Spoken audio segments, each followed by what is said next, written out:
not fucking with you niggas. Y'all been shaky like some strippers. What's in my cup? Boy, I'm off that liquor. Looking at me crazy, get you hit up with that flipper. I'm not fucking with you niggas. Y'all been shaky like some strippers. What's in my cup?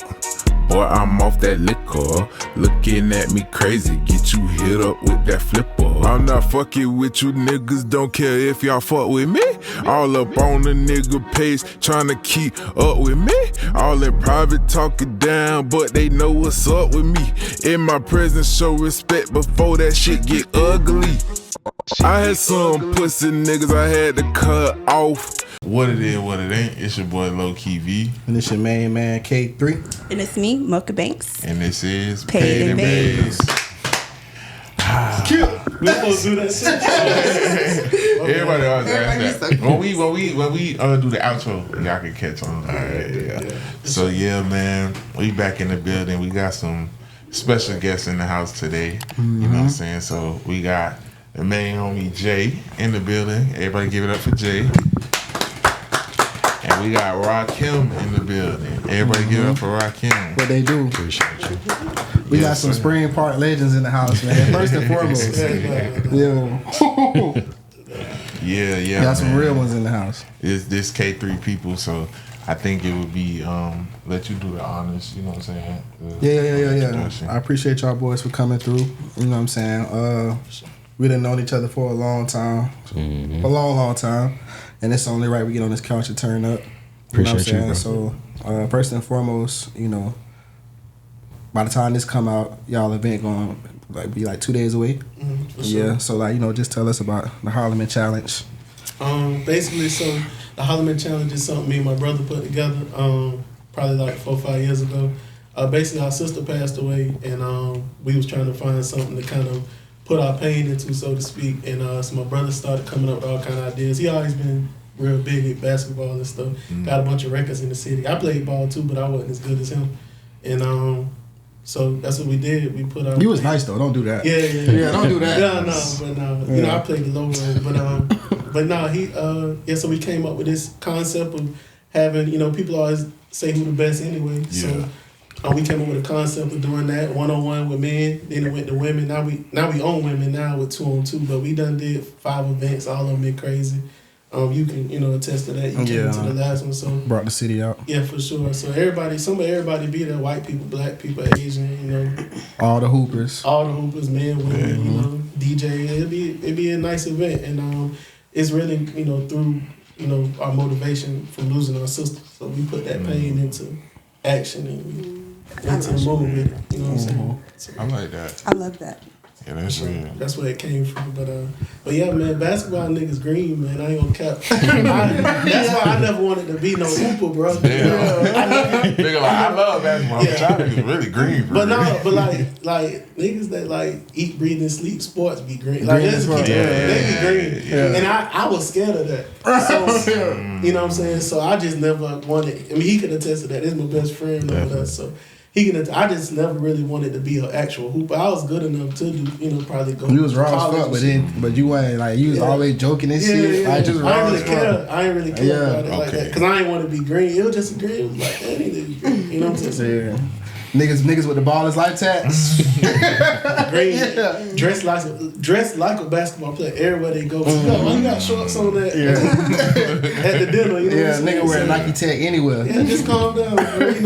We know what it is. Yeah, for sure. But that's really how I came up though. So, that's what I got going on. The 24th, we at Global Outreach Academy, 6 p.m. And I'll keep saying it throughout our conversation, but that's what we doing though. So we got the ladies coming up next. So yeah, I feel like ladies don't have an opportunity like that with sports all the time to show their talent. Women they complain about their opportunity with sports. So we giving them a chance. They're gonna win $2,500. We don't put out over $20,000 into the basketball community through prize money, but it's all raised through sponsorship. So we got 20 to 30 sponsors every time we do these events. And that's something. And they was out there too. That's a lick though. Like a lot of people understand these businesses gotta give you money. I'm like 2,500. What's the requirements? Gotta be able to hoop, bro. That nigga out there in the girls tournament, posted up and shit. I'm about to like Spice Adams. Jamona, man. But nah, man, like that money be out there, man. Like even for y'all, like it's a lick because you can go to these businesses and ask for money. They gotta give a certain amount of money away every year, and you can go to them with a business plan. They'll be like, okay, Chase Bank, I write you $1,000. That can go to the show. You know what I'm saying? So it's a lick. I just try to spread that kind of knowledge too, cause it's a lick, bro. Like you could pay for anything off these people money. You just gotta have the right plan and be know how to sit in front of these people, these corporations. You know what I'm saying? That's what my brother do. He real good at that. He gonna put on a little suit. On the business, you know what I'm saying? Facts. So we're gonna go ahead and sign Mocha up. Hit me out with a best. Come out with a cornrow. Now y'all know. Mocha got a crazy step back game. Y'all know I'm She like the Shea Gildas Alexander. We need that 25. So 2,500 cash prize, you said? we better work on your jump shot for this. She gonna like, No kidding. Like I played basketball in middle school, and I had a mean 3-pointer. I feel like nobody who really hooper said I had a mean 3-pointer. Because I'm low-key lying, but no. But I played for like a good 2 months, and then I just gave up on that shit. But like I did like the little layup stuff. Like I'm feel like a you little would too be girly. a great like motivator on the side. Hey, I would be a great host. Yeah. Like if y'all need a host, that's really what I wanted to say. Like let me come out there. We definitely pulling up too. No, for sure. No, definitely, man. We gonna be there. Yeah, definitely. Yeah, I for just sure. want to say too, I didn't say it. I'm a big fan of the show. I don't watch like 4 episodes. Oh, like, really? always, there's 3 hours. I ain't gonna teach you. I don't watch 5, 3 episodes. Hey, that ain't even wrong for real. I love y'all content, man. Keith, man, like we'll get. You want to get into that history? Yeah, no, I was just finna say, I've been doing it for a long time, man. We are like, so we all from the same neighborhood or whatever, and Jalen was a hooper, I was a hooper coming up, and so I was hanging around you, and I was like young, like when I first moved back to the neighborhood, you and shout out Jay, y'all was the like first niggas who I was around again, like when I got back around or whatever. But yeah, like hooping wise, like I used to be like, okay, like I gotta get my shot like Jay shit, like I gotta get my shit like that or whatever, like shit. And I think I had watched you play one time. I started wearing. I ain't never told nobody this. Yeah. But like I started wearing number 13 because of you, bro. Pause. Yeah. But pause. But I started wearing number 13 because of you, bro. Like you was raw, bro. Yeah, and we used to work on that shit. And then Will was probably like the rawest nigga I ever seen, like in person, like from a young age, like nigga pull up to the park, like shooting that bitch from half court, like and making them hoes, like so that shit was influential coming up. You know what I'm saying? West always Rakim, always been the smoothest nigga in the world. Always been the smoothest nigga in the world. Always, yeah. So I fuck with y'all boys. This a good one. Likewise, man. For sure. Yeah. So now we gonna get into Rakim and everything you do. Photographer extraordinaire. Yeah, man.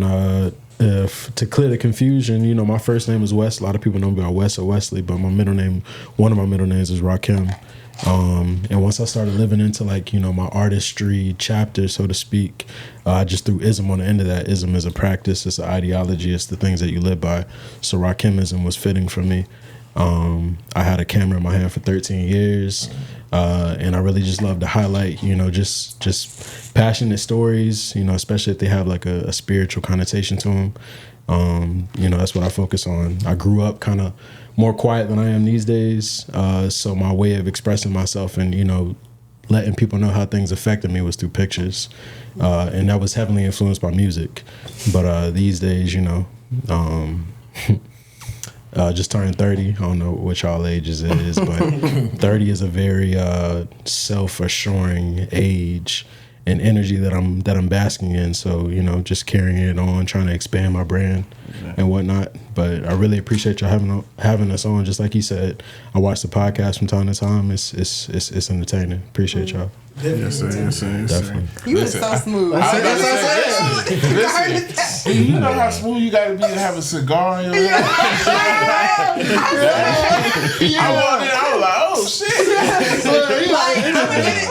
You look like one of those guys, like just so into your art, so woke, like you will fuck a bitch life up, like like the nigga Mia Cooper. They not fucking with you, like I already know. And this nigga been like this, like that shit crazy. It ain't no act. Like it's not no act. He been like this, like smooth as fuck. Appreciate it. Smooth as fuck. I always say every time I seen this nigga. I'm in that bit. I'm like, I want one of them. Like girls do real crazy stuff for. Like, He like, don't give it up to me. Let me not. First date, he bringing out the camera, little photo shoot, little personalized photo shoot. Oh, like Mia Cooper with the dude. I ain't seen that movie. I don't support Tyler He had Perry. the pictures up there. That's you. Yeah. That's you. She's about What's wrong with Tyler Perry? I actually got that. Oh, and let's keep it 1K. Yeah. Cause you done came through for me too. Cause I done hit you sometimes like, hey Wes, I got a bad one, bro. I got a bad one. She raw. I'm trying to impress her. What should I do? Where should I take her, bro? Oh yeah. Yeah, like I need it. Like where, bro? Where a little spot at that people don't know about? Some little. All right, let me know. Like for sure. Yeah, and the first photo shoot I did, like first real photo shoot I did was with you too, bro. For sure. We gotta run that back. Yeah, for sure. He great for that. I remember we was kids, and I used to we shared a cell phone. Man. We was like, wow, we were 13. Yeah. Like 13, my mom wouldn't let me have no cell phone. His mom would, so we went on half on one, bought one, and flip phone. And I remember I used to give her my phone to text the girls. Cause I'd be like, bro, you talk way better than I do. And I'll come back to school the next day like, damn, what he said to these girls? These girls like, I love you. I said, his girlfriend just give him the phone, you text him all. He in that bit, the sparkle in your eyes, in between your thighs. The blues in your left eye trying to be fucking your right. I don't know what he was saying, but That shit it was working. For sure. But yeah, man. It's just a pleasure to have y'all on here, man. We finna turn up, have some fun for sure. For sure. But and also, you know what I'm saying, like, what else you got coming like next? So right now I'm really trying to work on some personal tangible things that people can identify Rakimism for. So that means like books, magazines. A collective project I'm working on right now is called Florida Water, spelled FLAWDA. So really emphasizing the transgressions that we go through, but from our Florida experience. So that's going to be paired up with two other artists that I network with, Shawty Ebb and Jay Walker, the artist, and that'll be an exhibition. Oh shit, that's the host. Oh, good. That'll be an exhibition that we. I want to say that's happening in May, but that's the two things that I'm working on right now. For sure. Is that like spiritually linked too? Cause you know, like the spiritual link to Florida water and things. Yeah, I can't help but that's always gonna be a part of something I'm involved in. Is a spiritual background, but it's very relatable to any walk of life. You use Florida water? That's what it's called, right? Florida water. That's I used it in my house before. You do? Like I used it before, like in my mop bucket. Okay. Was that smart? Yeah, Okay. definitely. She's a witch. You don't like stuff like that, but I was into that, like into like burning the sage and like into like the crystals and into the Florida water. Like I never heard of Florida water. What's that? It smells so good. It's like a cologne. It's a cologne. It's really spiritually. It's like to protect you and like it rids away like bad spirits and things like that. Yeah, it felt cleaner after I used it. So absolutely, I feel like those things it just all come with the intention that you have behind it. Right. Exactly. Yeah. That's what it is. It is intention. I did like the blow cinnamon at your door. I got okay, you deep into it. She was mopping like, get this nigga out my house. Let him get my car. That's hilarious. If it worked, it worked. Yeah. But the cinnamon trick, like you just blow it at your door and you wash your hands with it. I got a lot of money that month. Okay. Yeah. You wash your hands with cinnamon? Yeah, I wash my hands with cinnamon. Or you can put it in your mop water too. I've heard of that. Okay. It's a lot of like black rituals like from black people that was passed down. Like, We need to get back doing that. We might need to. I don't do roots. Yeah, my friend is so judgmental here. No. I'm playing. Like, I really feel like it is all about intention. Like, I used to be very spiritual, crystal sage, everything like that. I'm just tapped back into Christianity now, so that's my method. But I'm not judging. Like, it's all about intention, like he said. Now I got my holy oil, and it sits right there. And my Bible is opened up to Psalms 93, and holy oil is sitting right there. And that's how I sleep. I put another Bible in my baby room for her too. Okay. I'm like, I talk about the holy oil. Yeah, it's all about intention. It's just like when you take the holy oil and you anoint yourself and you're declaring and decreeing. It's just like somebody taking like Florida water and manifesting. But it's all about intention. I be saying like when people use it for bad things to try to like manipulate other things, that's when it gets like that's witchcraft. Yeah, you know and I wanted to like highlight that the spiritual journey, like you can go through so many different phases. Like I grew up Christian, I grew up taking my siblings to church, then I kind of strayed away and I was like, I'm an atheist now. And then I kind of like came back and I was like into African spirituality, which is, you know, then I kind of got into like the hoodoo books and stuff like that. Damn. Then I'm like back onto more of Christianity. Like it just kind of flows. Your spiritual journey is like not for everybody. Real, I did the same thing. Yeah, I did the same thing too. Yeah. Like you could look at my tattoos. Like I got aunts. This is when I was really into the Egyptian stuff. But when I got back into the Bible, Nigga was a hotel. Yeah, really. No, I was like I told you I went to Dr. Umar seminars, all that shit. How was that experience? Let's not talk about Dr. Umar. It was cool, but it was like I feel like I wasted my money because like this was around the time Trump had just got elected. Okay. And it was supposed to be how to survive in America, like Trump's America.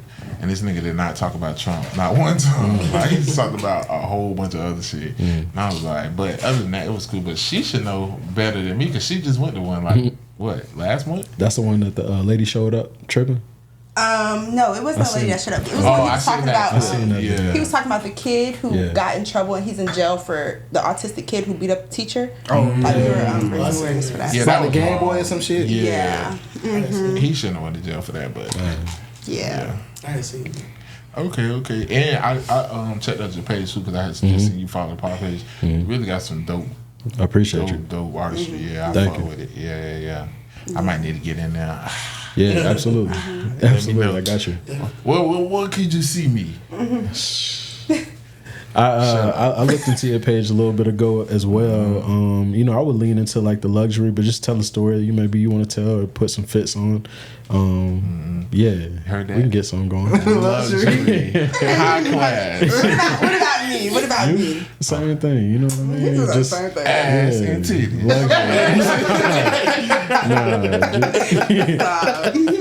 Hey. I have a cute face too. No, you're beautiful. If you don't mind me asking, like, what brought y'all together? I really like y'all's energy and dynamic. Okay, so I'm gonna just tell it like, I'm gonna tell you.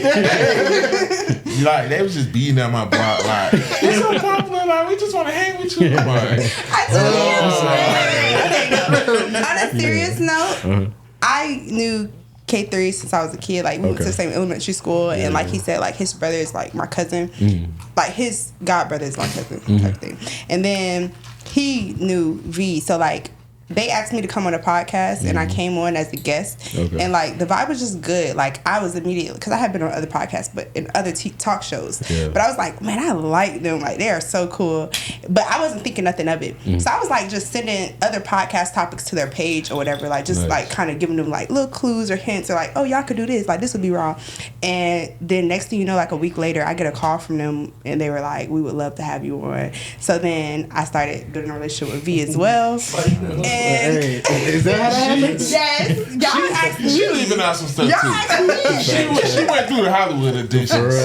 He's like, look now. Listen, let's be real. Let's be very real. They immediately just loved the energy. Yeah. We did. I didn't even think they wanted me on the show or anything like that. I wasn't thinking about it. It was a spiritual I wanted connection my own too, podcast because show. like it was funny. One night, me and Keith was like talking, and we was heavily considering her, and I had like been praying like, God, give me a sign if it's her. And it was like me, I go by like numerology to like numbers. So I had seen this number that I know is in reference to like my deceased grandma. And then it was a full moon. And then she just started sending topics. Sound like witchcraft to me. I'm not plotting on them, I promise you. No, this how the angels be talking to me. Just chill. You said full moon. angels, right? I'm a moon sign. I'm a moon sign. I'm a No, Cancer. look, So and that then moon- she started sending Let's hear about podcast shit to the podcast page, and I was like, "This is it. This is my sign." Like, I just asked God, like the number, because this is when I know my grandma talking to me. So like number, the moon, her sending the stuff. I was like, she the one. So I was like, yeah. And I didn't even know he was doing this. So I didn't think they were like looking for a girl co-host. Yeah. Y'all Yeah. chemistry is dope, though. It really You is. can see it through the camera. So in real life, it's like really like I don't Real. fuck with them, so Niggas in pussy for real real. life, like sometimes I'm like over him because I'm like, oh my god, I called him so much, like, and be crying and just all kind of stuff. So it's like real outside of here, like we are all like Yeah, connected. You can tell. Yeah. we all like family. She was at my house last night. I wasn't even there. I didn't even know. So was eating good too. And I think, well, did you just post a what's the name of my car? I be in his car and you don't even know. He be on the road, like, because I hang out with his sister as well. So it's like they're really becoming like a family, like, you know. All right. Shit, let's Let's get into this. Oh, okay, let's get into Yeah, it. let's get into it. So we're gonna get into Is it what cool for me to re-up on camera? Yeah, Off camera? Yeah, you good? Yeah, Appreciate it. you can do whatever. What you want to do? I told him, you both can do whatever you want. You can't do Shit, cool. 'cause- no, I'm gonna do a line in the middle. Yeah, I just We didn't pop a I'm perk over last here. night. No. I'll tell you that one too. I I'm believe gonna you. still pop one. Oh God. Wait, what? What you said? Oh God. I was about to pop a perk last Money night. wise. I'm gonna still pop one. Can you help me with something? I ain't never popped a perk, y'all. Money wise. And let me Just heavily thinking about it. just hit on something. I don't like What happened? y'all coming in this bitch looking real brand new today. We be stepping, bro. Like, low-key I was all running natural. late. Oh, and before we get started, I just want to say, like, I'm in good spirits or whatever, things like that. I got a bad call last night. RP Grandma Ruth, fly high, baby. So, yeah. Okay. Why you laughing? What the fuck is wrong with you? See, this how we was last week, and you got mad. What's funny? I didn't say his grandma died last night. Damn. What the fuck is wrong with you? Why did you do that? You see what I I was? wasn't ready for This that. is crazy. Goodness gracious. But when we laughed I about the feel cargo, horrible. When we laughed about the child slave in the cargo, you didn't understand, but now you get it. and make sure you keep that in. 'Cause I want people to see this. Yeah, that's a clip. People to see this. No, I'm so not. sorry. I'm really not offended because I'm one of the I'm people so I laugh at sorry. the wrong fucking time. My condolences, brother. Appreciate My it. condolences. I'm sorry to hear that. No. You I'm laugh. cracking up, bro. Damn. I'm so sorry. It's That's crazy. I look so bad right now. Oh my god. Yeah. You didn't expect it. It was the fly high, baby. Like, I'm saying fly high. I know your Nobody intentions, says but that. I just wasn't expecting it. Yeah, I'm not gonna say fly high, baby, to your Of course, grandma. I'm not wrong. Am I wrong? It's something wrong with saying I'm that. wrong. I mean, Oh my A God. little bit. if you'd have been like, I'm just like real like that, like fly high, baby, save me a spot. You know what I'm saying? Like It shit. was the fly high baby. Like, I RP to your grandmother for sure, but it was the fly high baby. Like, that's what y'all wanted them to say? Like, they fucked the city up. What y'all wanted? Right, you fuck the city up on this one, grandma. Nah, for real. oh my god. Black people laugh every time I Oh say my God, bro. That's the hardest I ever laughed on the Yeah, pod. black people either gonna laugh or I ain't letting my mama see this episode. I'm like, mama can't come back around. Listen, I tried to hold it in so hard. I know what it is. Bro, I'm literally over here in tears, dog. too. Funny as shit. That's ever. crazy. But if something happened to your grandma, I'm gonna be in that bitch. I know that's who I think it is. I've been waiting for this moment. Oh my honest. That's crazy. No, it's some real shit. Black people, we just laugh through trauma sometimes. Yeah. Like, No, don't try to clean it up. Niggas, hey, one thing black people gonna do is put some shit on slavery, bro. For real. Niggas gonna put some shit on slavery. No, we laugh for After trauma. the funeral, you be outstanding. Give me some chicken, baby. Hey. having the best time of your life. Like, This motherfucker lit. I'm gonna let y'all know, y'all do that at my shit, I'm haunting all y'all. Y'all better be crying from the inside to the out.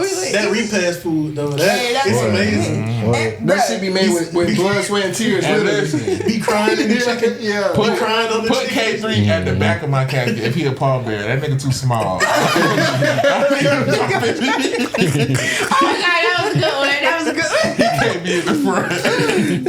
Hey, no, low key, I was thinking about this the other day, but if any of y'all passed away, I would tat y'all face on me, just like my brother. Stop Because y'all thinking my about brothers. that. I'm sorry, I do have a dark mind. Yeah. But this is my brother right here. So, Man. yeah. Yeah, but Rest in peace. I want you to do like Kushan. Kushan your face. Hold on. All right, let's get into the show, man. Oh my god, bro, I'm sweating that shit. That was crazy. We not put the AC on. It's on. It is. That's the funniest They shit got me ever, started dog. early. That's crazy. I'm so I'm sorry. glad. I'm not mad. I don't care. Okay. No, I care, but I just know what it is. You know me. You know my heart. Yeah, no. Oh my god. All right, let's come on. Okay. What it is, what it ain't. All right. So in this segment, we're gonna hit on current events. We all still laughing like, oh my gosh. Jesus Christ. We know what it is, what it ain't, because you know I can't do it. Y'all cool. We're gonna get into what it is, what it ain't. So what it is, what it ain't. It's like a slogan I live by. So basically, she's gonna tell us some current events, and y'all gonna tell us if that's what it is or what it ain't. All right. So Drea announcing her pregnancy. Drea Michelle, who announced her pregnancy with NBA star Jalen Green on Friday, posted a quote about being misunderstood after facing backlash due to the couple's 17-year age gap. Is this what it is or what it ain't? Misunderstood is crazy. Let's think about that. I'm gonna let everybody go first because I Yeah. feel like I got a different opinion. Who's older? She is. Drea She Michelle, is? she's 17 years older. He's actually the same age She's as her. 39. She is. He's the same age as her child. Yeah, He's 22. I stand for that. I support You that. support it? Absolutely. I was gonna say the same thing. Like how I feel is like, Yeah. just like we talked about this when they first started dating on another pod. I just feel like when you're 21, you old enough to drink, so you're old enough to make your own decisions. Like if he was 18, I would feel like Yeah. it's predatory. But 22, I just feel like, nah, he's definitely getting He ducked. made it by too. 11 months. He's definitely getting ducked. You know what I'm saying? Because we all know Jay is a gold digger, but he's old enough to make his own decisions. Like, Yeah, I mean, it's a crazy situation because like just morality wise, that's what it ain't. But Lil Bruh happy as hell. I know he is, but I'm gonna still say that's what it ain't or whatever. Like that's kind of sick. Like same if it was anybody else. We already talked about it before. It's garbage. Wait, so how old is he? My fault. He 22. So he he's just turned 22 and she's 39. I'm gonna say it's what it is, and I'm gonna say that because there's many 22-year-old women with 39-year-old men, and I'm not saying it's. You saying it's cool? I'm just saying it happens a lot on the opposite spectrum. I feel like everybody's giving her heat because she's a woman doing it, and at the end of the day, she's already pregnant. It's already there. Like, why shit on somebody's parade? and I don't feel like it's sick. I feel like he's 22. That's a little sick. Like, no, 39. Like, bro, we all. Because her son the same age. That's what I'm saying. Her son the same age as what? Her son is 22. Yeah. But it's So still, imagine your mom fucking with a nigga our age. That's crazy. But it's young girls who fuck with niggas they dad age. Yeah, exactly. That's crazy That's too. what I'm Right. trying to say. But it's normal these days. Like, it's just like, I just feel like it's their business, whatever. Like, I feel like they grown. Like, if he was 18, I'd be like, she's a predator. Like, she preyed on him. But 22, I'm just like, at some point, we got to hold them accountable. She definitely too. still preyed on And him. like, he need who are the men in his life that's not teaching The him? niggas in his life ain't hitting no bitch as bad as Drea. Right. I ain't gonna lie. My son 22 and come home with some shit like Drea, I'm gonna be like, I'm gonna be hanging. But What I you just talking feel about? like I just been sitting over here thinking about it, and I just feel like if he in the league, he 22 years old, he probably got some M's, right? Stupid Right. M's. He can get a better situation. That's what I'm saying. What's up with him? But why you feel like it's a lesser situation? I don't know neither one of them. I think I know Drea, but I don't know neither one of them. Well, I'm just saying, why you feel like it's a lesser situation? I'm pretty sure he could get something better than a 39-year-old woman. What's wrong with a 39? There's nothing wrong with a 39-year-old woman. It ain't at all. But he's 22. A 39-year-old who's like known in the industry for like, you know what I'm saying, for what? I don't know. For being with niggas, like, you know what I'm saying, like, yeah. But let's not do that. What does she do? Jay is a successful businesswoman now, but she got her business off of like. But I'm saying for years, like she started from Basketball Wives. Before Basketball Wives, she was a groupie. She was a side bitch basketball whatever. Wives. Once she got on Basketball Wives, she took her money. She invested into a swimsuit line. Yeah, and it's been very popular. Like Jay was like been having motion and money and doing modeling and things like that. Right? She was a side piece. Well, no, she was with what's the nigga name? Orlando Scandrick. Yeah, for years. But that was after Basketball Wives. That's an NFL player. But if she's dated other athletes, that means she's a recycle. Yeah, that's what it is. So those women and men be around each other a lot. So he just kind of got the short end of the stick. He just probably and she one of the ones. Yeah, she one of the ones. He got the short end of the stick with that one. Of course. It's what it is. It's what it is, bro. This is what I'm gonna say. He got the short end of the stick because I just seen an interview she did where she basically was saying like she don't give a fuck about being in a relationship. Like she was like she feels like she can co-parent or whatever. So we know it's about the money and the child support. We know that, but it's like again, I'm starting to be more on like, and he like a face too. Yeah, he is. Yeah. I can't feel bad for the best one on the team. Yeah, you knew. But I don't know, bro. Like that nigga he not like no. He a suburban nigga, bro. Like he not no thorough nigga like that to where they know the game like that, bro. But you seen him before? Dumb is dumb. Yeah, I seen him. Yeah. I'm just saying, like, but again, like that's why I fight the older person. Like, you kind of. I mean, I wouldn't even feel like it's solid by dumb. that shit. Is it really dumb? Like he really low key eating. Like he got Dre and Mitch a baddie, and she's older than most of the women he's dealt with. She's probably more mature. You get what I'm saying? Like, call me when they have the child support battle. I feel like he low key eating. Because then again, he really not like. Because even more so, what it is, what it ain't like. That's what it ain't. Because nigga, you live in Houston, bro. That's like bad bitch Mecca, bro. Like, what are you doing, bro? And they're probably not as. No, like Drea knows. I'm not saying bad, but I'm saying Drea knows a lot more than the girls that's his age, his peer group. Yeah. Oh yeah, no. Drea put that thing on him. Yeah. Drea knew what she was doing. Yeah. And she got one of the best BBLs in human history. I think another reason why people are saying a lot of negative stuff is because Drea, like one of the most known things she is known for was she got a child neglect charge. Look who you having a child with her first son. Like she had left him in the house hungry. And So was at home. I'm just saying, like they was on her ass on Basketball Wives about that situation. So everybody's like, "Oh, she's an unfit mother." I mean, it's been years since that shit, so she's probably a better mother now. I'm not judging her, but age wise, I support it, but I don't know nothing about the individuals that y'all just named. That's what it is. But I'm all for older women. What's too young? Do you think too young for a man dating a woman, or either or other way? So I'm not gonna date nobody younger than like 26, just mental wise, because I'm not turned on, or you can't you know have conversation with me if you're younger than that. As far as a woman, like I don't really know how to stamp it the other way, but like my cutoff, I guess, would be like 45, maybe up to 50. Okay. Yeah. What? Oh, so he like older women, so he I love bitch, older y'all women. boy chill out. I'm all for it. What about when it comes to older men? Like when it's girls who are like 24, 25, what's the age limit that you think is crazy? Okay, I remember her face. Yeah. I mean, I don't want to speak on or call nobody out, but like I feel like a man, if it's more than just like a physicality, because physicality, you know, you could let go of like a lot of standards and morals and things, but if you trying to be aroused mentally or have anything to talk about at the dinner table, I feel like honestly you shouldn't go under like 26, 27. Like that's just me. I agree. Okay, yeah, that's just me, I bro. feel that. I know exactly what you're saying because lately I've been like running into like girls who is just like 2 and 3 years younger than me. Like I'm about to be 27. Even like I could see the difference like from a 23, 24 year old. Because usually I date up like a little older than me. You know what I'm saying? And I could see the difference. Like, oh yeah, you're a little childish. What you said the other day? You said it was mental midgets. What you said? Mental midgets is crazy. Damn. No, I feel it. That's I don't crazy. even know. I do be saying some crazy shit. How old are y'all, if you don't mind me asking? Now I feel hit because I'm 24. And Are if you you call all us mental midgets, No, he didn't say that. I was playing. That's why I tapped you.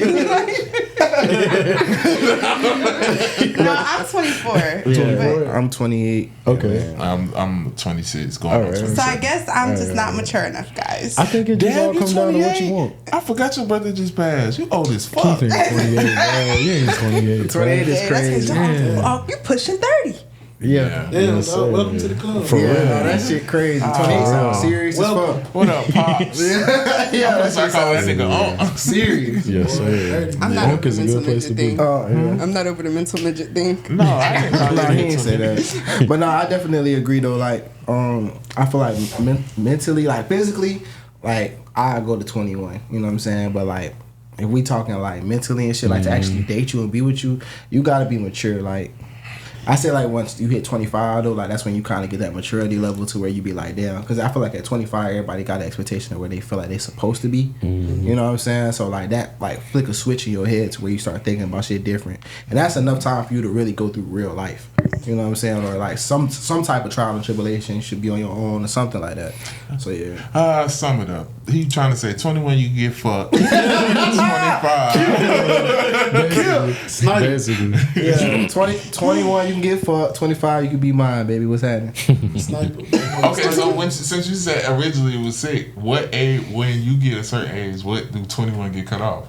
Like what age? 21. I feel like if I'm 30, I really shouldn't be hitting no 21-year-olds. You know what I'm saying? Like, I'll give you 35. Have some fun. Live a little.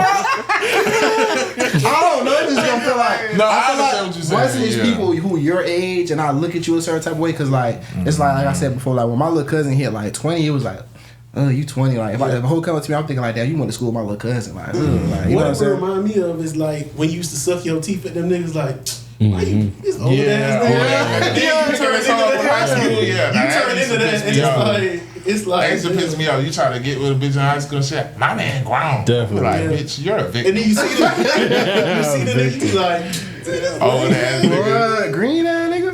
Pulling up in the motherfucking Impala, to pick up and shit. Cold Zach. Buick. I feel like everybody just played me, so I'm just gonna keep going. Anyway, y'all get to the next one. Yeah. Okay. So we're gonna talk about Drake spotted with Lotto's little sister. Dating rumors are flying about Drake and Brooklyn Nicole, the younger sister to Atlanta rapper Lotto. Folks particularly took note of the 16-year age difference. No, She gonna really do it? Hey, I said what? no. The 16-year age difference between Drake and Nicole. He's 37 and she's 21. With some criticism, because he's previously dated younger women. Now, see, this is where the double standard comes in. 'Cause I'm like, Drake, I ain't gonna say too much 'cause I want a feature, but Because I want a feature. All right, look, hey, look. Women mature faster than men. nah, I'm like 22, like She's 21. 37, 21, Unacceptable. 37. Unacceptable, bro. Drake don't get no pass, bro. Nah, this ain't new. Nah, but I would say though, This happens so much. this is so crazy.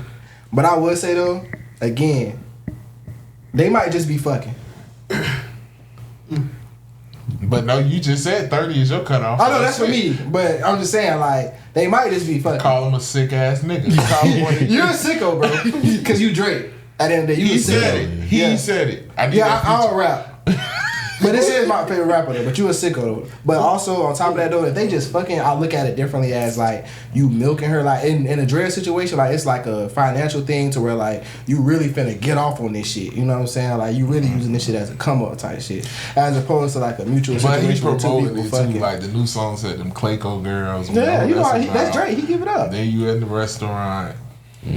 But I think Drake's ego is so big. I think he be wanting to groom women, like make them Yeah. for him. He said so you gotta though. start young. So glad you Because said that. he say that though. A lot of men be doing that too. Yeah. As women It makes too. me wonder, like, do these celebrity niggas like they try to date their age and like the women just don't be going? But his Like, baby mama 'cause it's way just- older. She not old. Oh, and though. shout out to his baby mama. Like, y'all be talking shit. I would have tore that shit up. Oh yeah, that shit fine. Yeah, that shit fine. That shit fine. I think he did her for genetics though. Like, because in one of his songs, I feel like he was talking about like, I want my son to look like that. Good job, Jay. He made his son how he wanted Baby to. look like. Let me chill. What the baby look like? Baby look like our robot.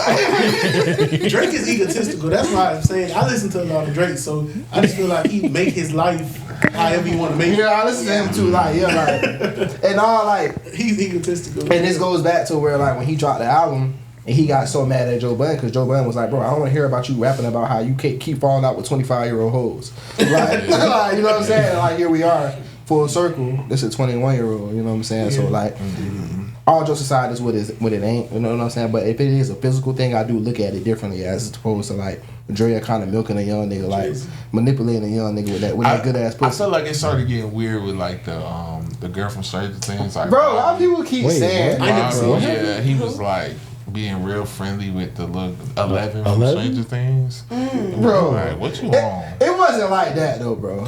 Commenting on the girl stuff, and then you got her number and shit. Oh nah, that's a little fucking girl.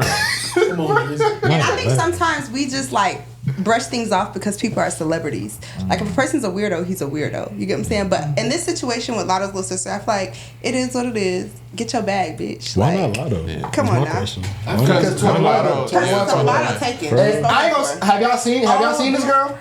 Yeah, she's cute. She's I never seen. No, she's fire. Yeah, like she fire. She tall too. Yeah, she like a Mariah the Scientist Factory girl, but like she a level higher than Mariah. Lotto sister. Hold on, let me clean something up. Jake, your son is raw. I didn't mean that.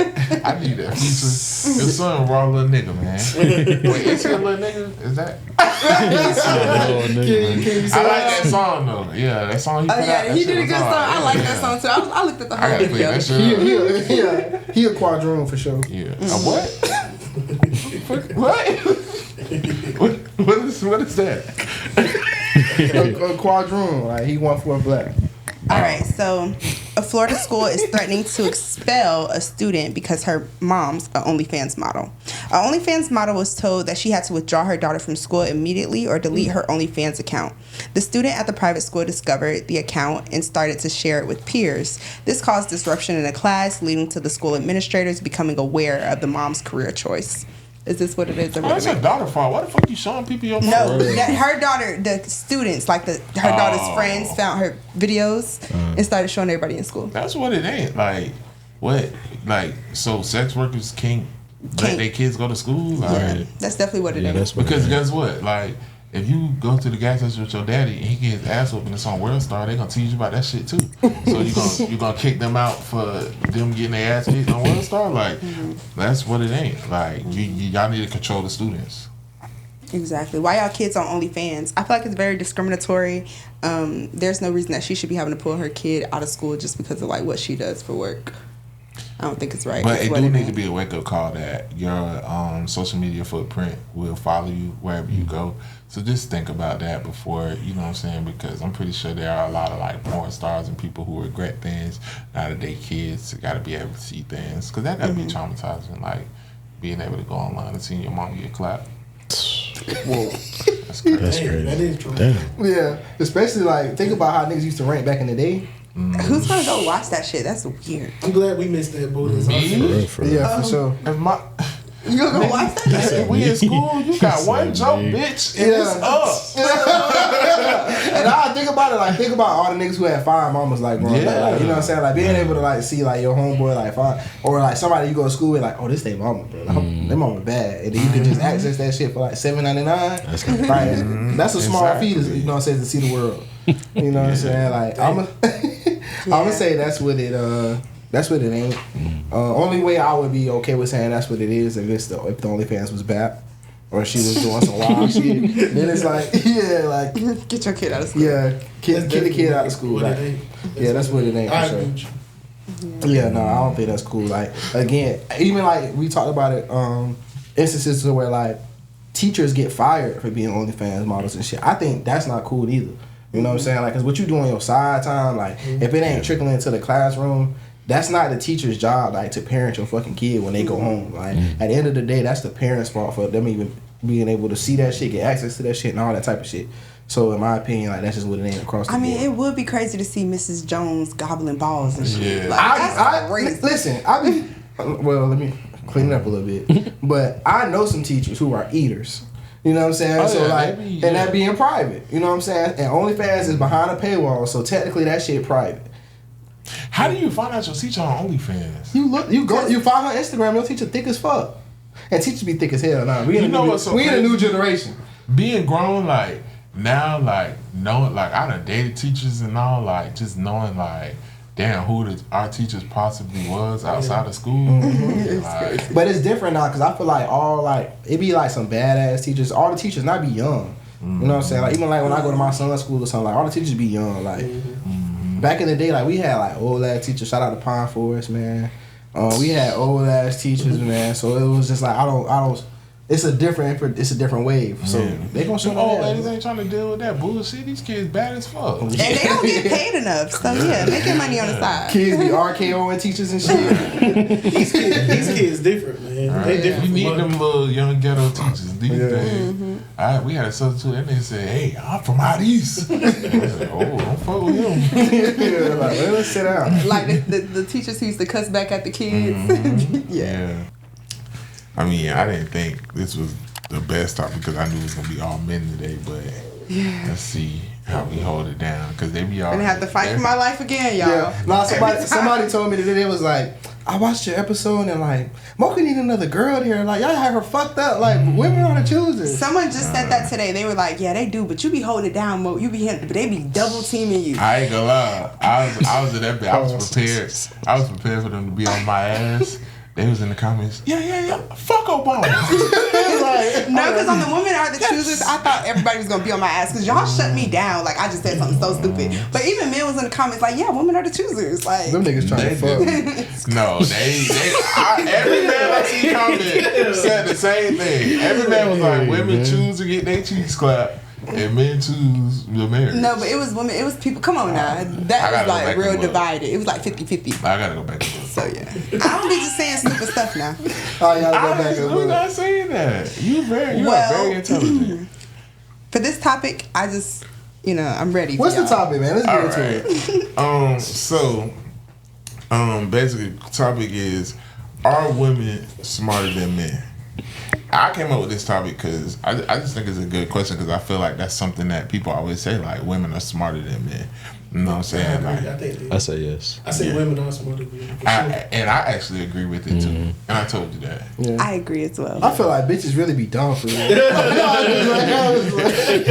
least I didn't get beat up this time. I'm gonna go first. I'm gonna explain why I say that because, okay, like, if I had to look at it from, I had to look at it from two different perspectives.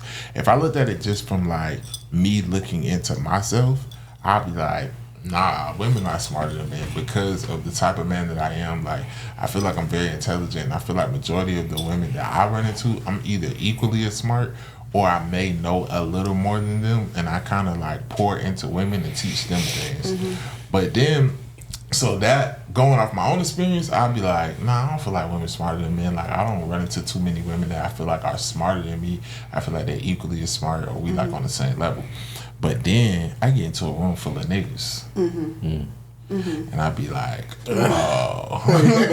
Like, being in a room full of niggas, like, if you ever hung out with your dogs and they bring their other dogs and it's just a whole bunch of niggas and you just listen to the conversation and shit and it's like 10 niggas in the room, I'd be like, it makes me, that bitch, man, white bitches. It made me realize why, like, women think men are, like, so dumb. Like, because I just be like, damn, niggas really not like me. Like, they don't think like me, they don't act like me. Like, you know what I'm saying? I feel like everybody in this room is like on they're on the frequency that I'm on, but I done been in a room full of niggas where it's just like. So here's the thing, like, guys like you who you can, you your own boss, you do your own thing. You're not like. That's not the majority. Right. Like, I'm in my experience, like when I'm dating people, I'm usually the one who is like and I don't even like to talk down on people, but I'm usually smarter than them niggas. Like, I know how to delegate money for bills. I know how to do these things that I know how to clean up, cook, things that y'all act like y'all cannot do. Right. So I agree, like, women are smarter. There are men out there who are on that level, but majority of them is not. Like, even in my peer group, like, most guys, they're not the same as me. They don't have their own car, place, business, things like that. Like, they're not thinking of that. They're thinking about hoes. My peer group. I'm 24. Oh. You talking about B&B? I'm like, you sneak this? Anyway, my peer group, like, I mean, we are young. We're in our 20s. Most guys don't have it all together right now. And they're not thinking about that because guess what?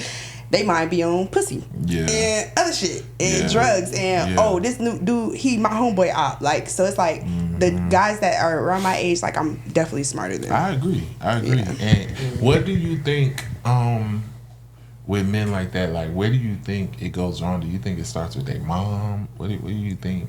So sometimes you do have those men that they never had to do stuff on their own. Like I had, this is just a friend of mine. Like nobody I'm messing with, nothing like that. Like I literally treat him like a little brother. But he literally told me like the women in my family cook everything. I'm like, you don't know how to fry a chicken patty? Right. Like come on now. Like so some people are just babyfied. Like their moms did so much for them that they don't even know how to wash their own clothes. They don't even know how to sort white from darks and lights. And the reason I asked you that is because like when we had the conversation, I do know in a lot of relationships.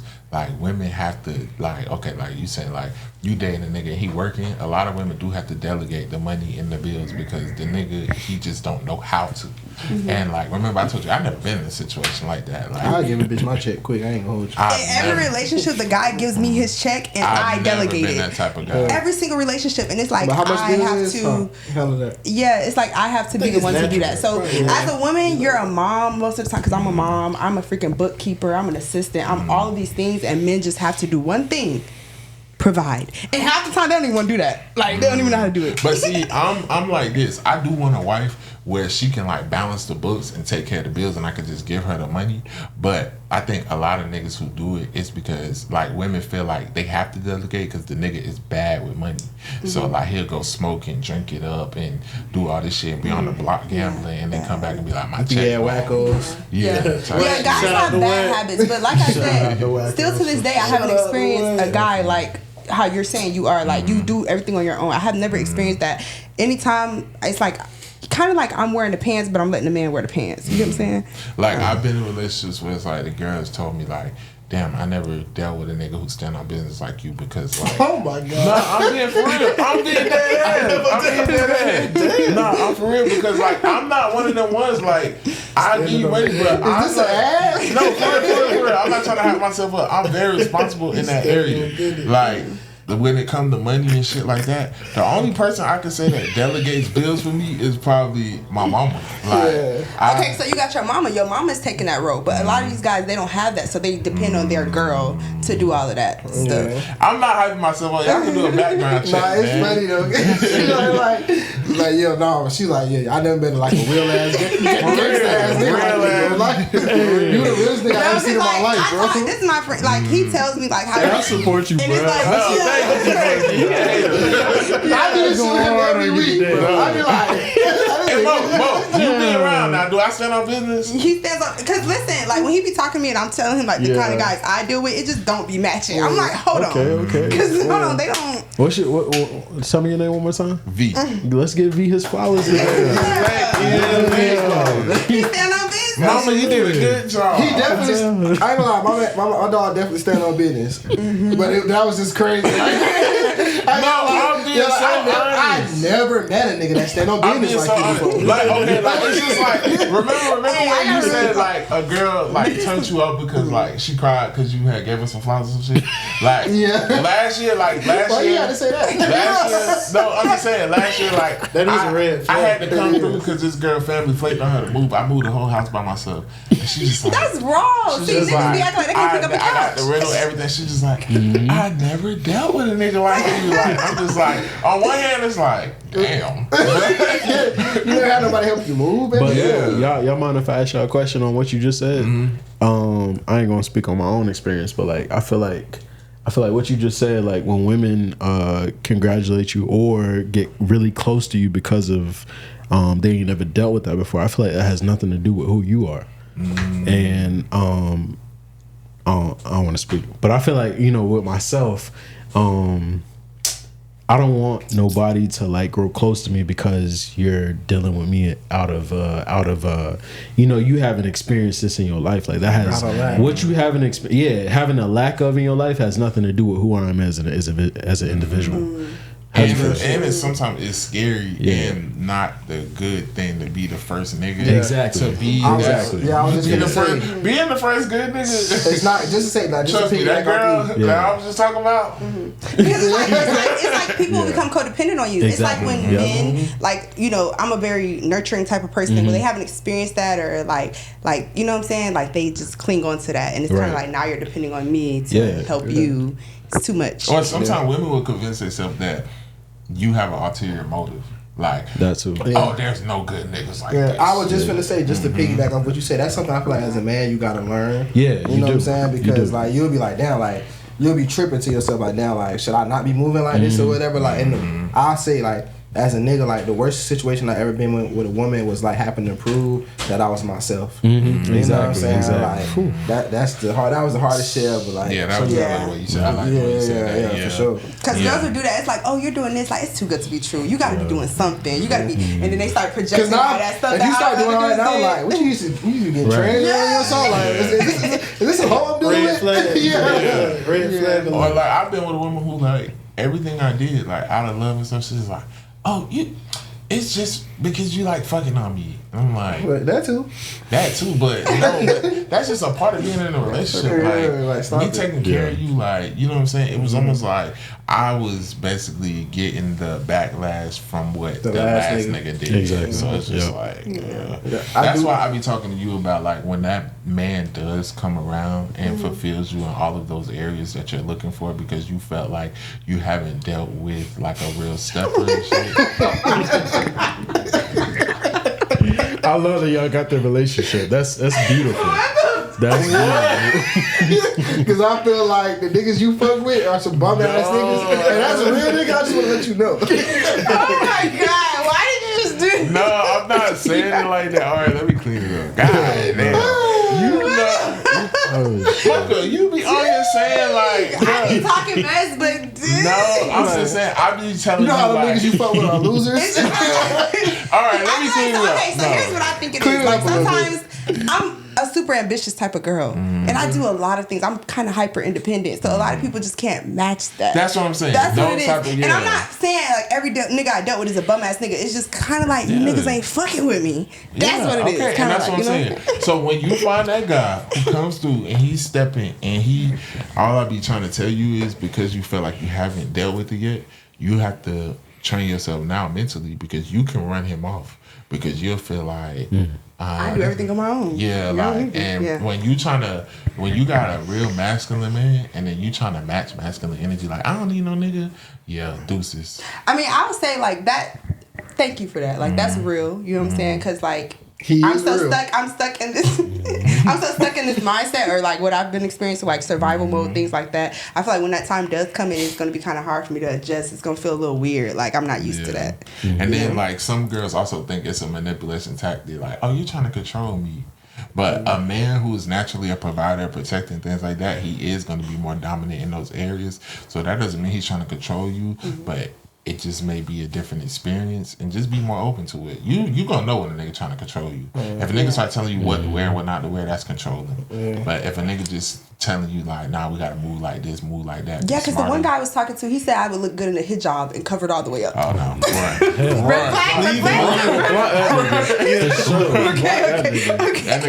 he was like, he said, yeah, because you couldn't stop dressing like that. He's like, you couldn't stop dressing like this. Them hotep niggas, yeah, please. I got a question for y'all though. Like how? Cause I'm married, so I was just finna ask I'm you married. about that shit. I'm married. I've been married. Yes, sir. 4, 3, 2, 1. We got married. But how is the dating pool now? Cause I ain't dated nobody in this shit crazy. Be happy you married. This shit get real. Just listening to y'all, like I'm just like, yeah, the This shit dating not pool. good. Like we talk about this all the time, because it's just like right now it's just like I feel like it's like a gender war, or it's just like, I think you said it on the last episode, like it's just everybody's like, what can you do for me? But you know what I see though, bro? You know what I see from the outside, not to cut you off. No, you good. But I feel like a big problem with people dating nowadays, people take on other people's trauma. Like you got 120 people on social media saying X, Y, and Z, and then people take that on and they never experienced it. Like when girls people like sit back, and men and women, they take on other people's trauma and put it onto a person they don't even know. And people self-diagnosing themselves. That too. Like, And gotta stop doing that. Yeah. And like everybody, like girls listen to people, Facebook doctors for vaginal health. Like when Kaya said, like, you put your trust in a nigga stupid hoe, how you figure? He won't fuck your best friend and your sister. Like, bitches really be carrying that. Like, bitches really be taking that. Like, not every nigga they side eyeing. That's kind of how social media is. And they never been through it. Never been through it. Like, a nigga never fucked my friend, but I'm gonna feel like. And not even just on the low side, niggas be comparing themselves to the highlight reel that people put on social media. So, like, you might see him or her on a trip or whatever, but you don't really know the dynamics, no shit. You just like, damn, my nigga ain't taking me on. Cause she could be paying for the trip now. Yeah.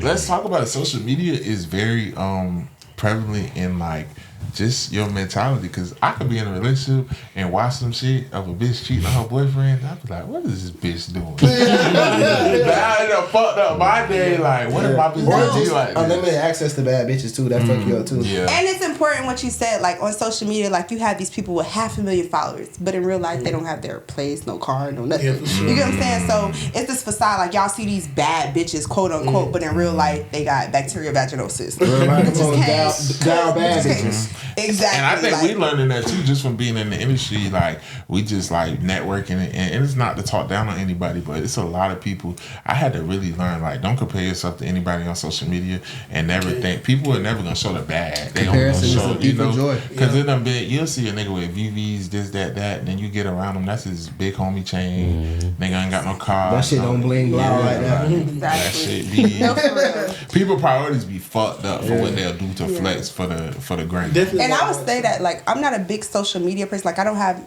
thousands of followers, like, you know what I'm saying? Like, people would probably think, you know what I'm saying? But in real life, I stand on business. In real life, I got my own shit going, you know what I'm saying? But and I meet these other girls and other guys, and it's like, on social media, you look like this, but you walking up the street, but you got VVs on Instagram. Like, it don't make sense. I feel like, you know what I'm saying, just to get back to the topic, I feel like as men, we can also, I think the reason why we also may all feel like women are smarter than men is because when you get a woman who used to dealing with niggas who she's smarter than, it shows. You know what I'm saying? It shows in a lot of ways. Like, at first, she gonna try to, like, run game on you with her words a little bit, like, to where, like, sometimes you gotta just, all the time, like, hey, like, you ain't gotta do that with me, bro. Like, I see what you doing, like, you ain't gotta do that. A lot of women used to talk in circles around niggas. So, like, when they wrong and it's time to hold them accountable, it'd be a little tough for them in the beginning. Because they used to being able to talk their way out of the situation. If you already know what's going on, you watching her try to talk you in circles and whatever, rather than her just being like, I was wrong, I fucked up. You know what I'm saying? Like, so I'd be like, you ain't never dealt with no nigga that you felt like you would like, that was smarter than you, or at the same level that you like. Because it shows in them ways. You want to see a woman self-destruct? Be the first nigga she can't manipulate. That shit. Oh, you'll see they'll go from being mad. Because first, you know, women, like, when they lying and shit, they gonna go mad. They gonna whatever. If you are easy to manipulate, you gonna wind up apologizing to her. But then when you still saying that, like, nah, this shit still don't make sense, woo woo woo, and then you putting shit together, whatever, then she gonna emotion. She gonna start crying. Like, you know what I'm saying? Women are, I feel like women are natural manipulators. Like, that's just kind of no. I mean, no, I can actually agree with you. I agree. That shit sounded crazy. I'm talking about myself, like, because you guys don't be here, you know what I'm saying? So it'd be easy to, like, easy. And that's what I'm saying. So you run into a man who, like, nah, that shit still don't make sense. And no, we're gonna hold you accountable. And no, you're gonna tighten up in this area. No, we're gonna talk. Y'all don't like that shit. Now I would like it. Now it's like you saying that until he doing it once a week, and then you on the phone with your hunker like, bitch, this nigga be doing this. I always got something to say. No, me, I've always, but y'all know, like, at the bottom, like, I've always been a person, like, I may be that person that's kind of, like, a little higher than everybody I date, but I be wanting that person that can teach me more, that can show me things, that can hold me accountable. Like, that's what I be craving. You know what I'm saying? So I feel like I wouldn't be, like, opposed to it. Like, I would be like, okay, sure. daddy, that's what you're doing. Sure got me cursed out in the group chat, but who cursed you out? Me? Listen. We go.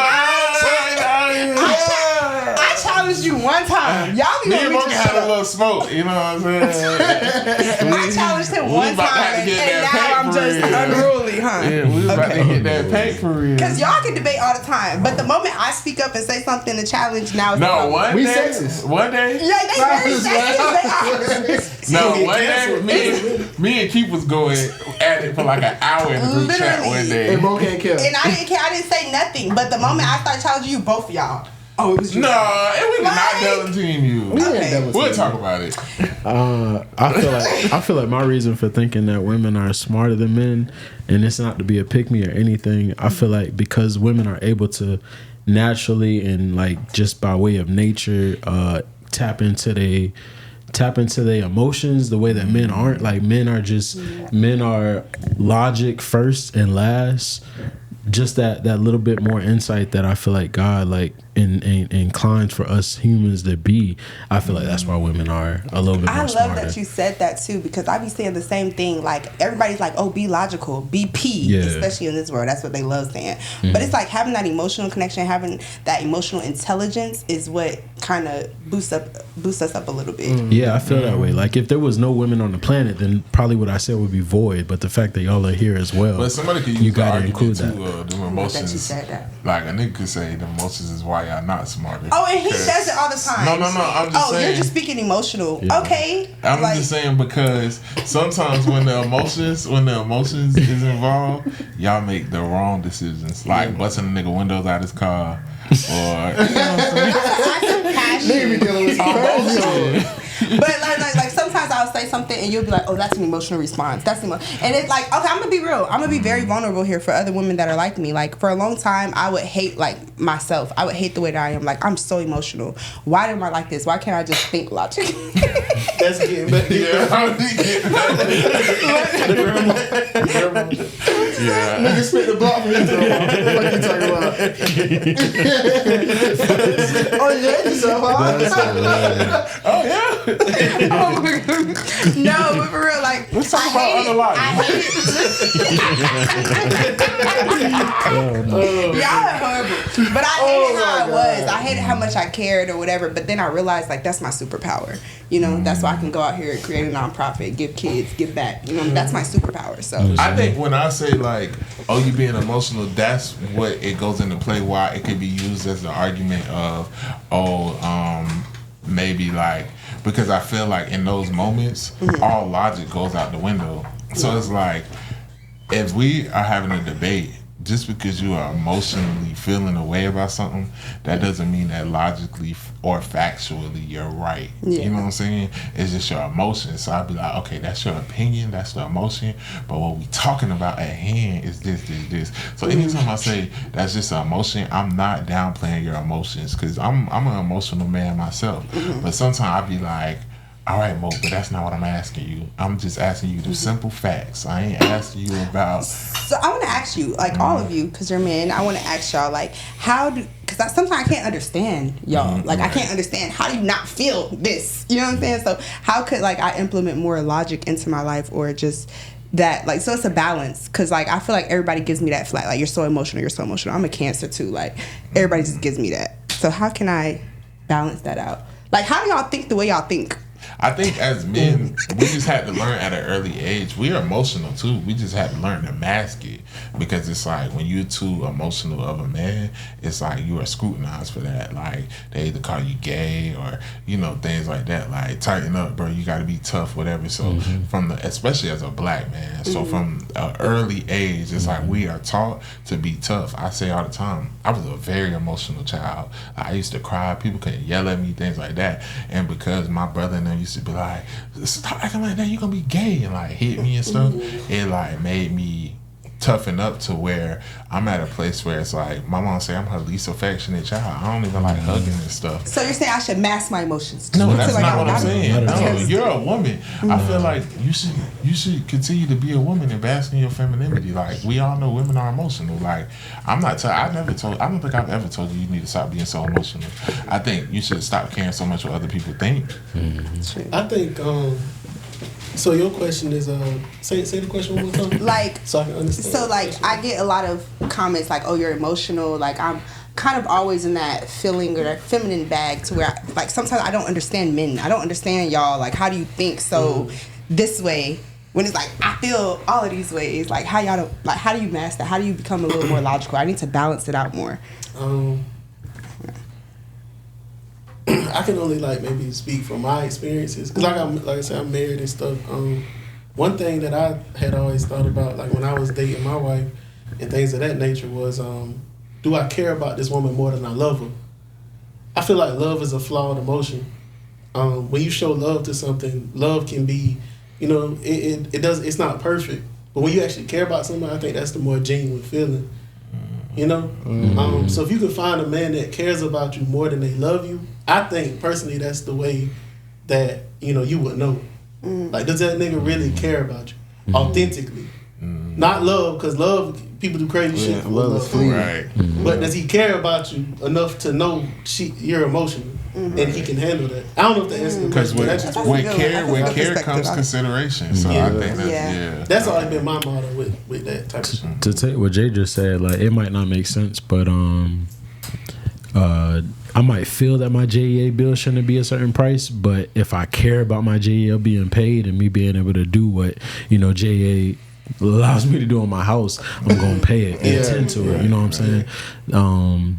I definitely not taking away what a woman's position and nature should be as far as caring about things. That's why I said I feel like women are a little bit more smarter, because y'all are able to lean into the emotions of life, but men always have to take care of responsibility versus how they feel about responsibility. And that's what I really focus on. It's a reason that we are both separate.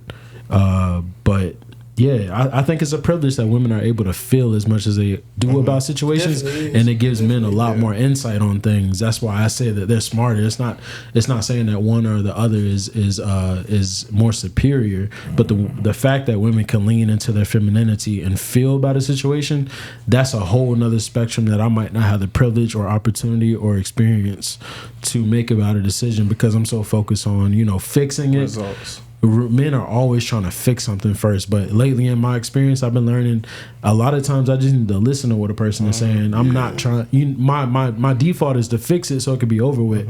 That's not why women come to me. So it's a cool privilege that women have. You just said some shit, bro. Like, cause me personally, like, I value the perspective of women, like, cause they help me think about shit. Because emotions, I feel like we got like emotional blockage. So where like when it's time to like explore our avenues or some shit, we not think about it in certain ways. You know what I'm saying? So I feel like a woman always gonna give you a perspective that a man can't. So I really do value that. And outside of that, just thinking about in all the ways that women show up and show out type shit, it just show like a level of, I feel like a man, you always gotta like put on this facade and put on this like this armor that you gotta have, and I feel like a woman being vulnerable and everything just makes her exceed in more ways, I guess you could say, if that makes sense.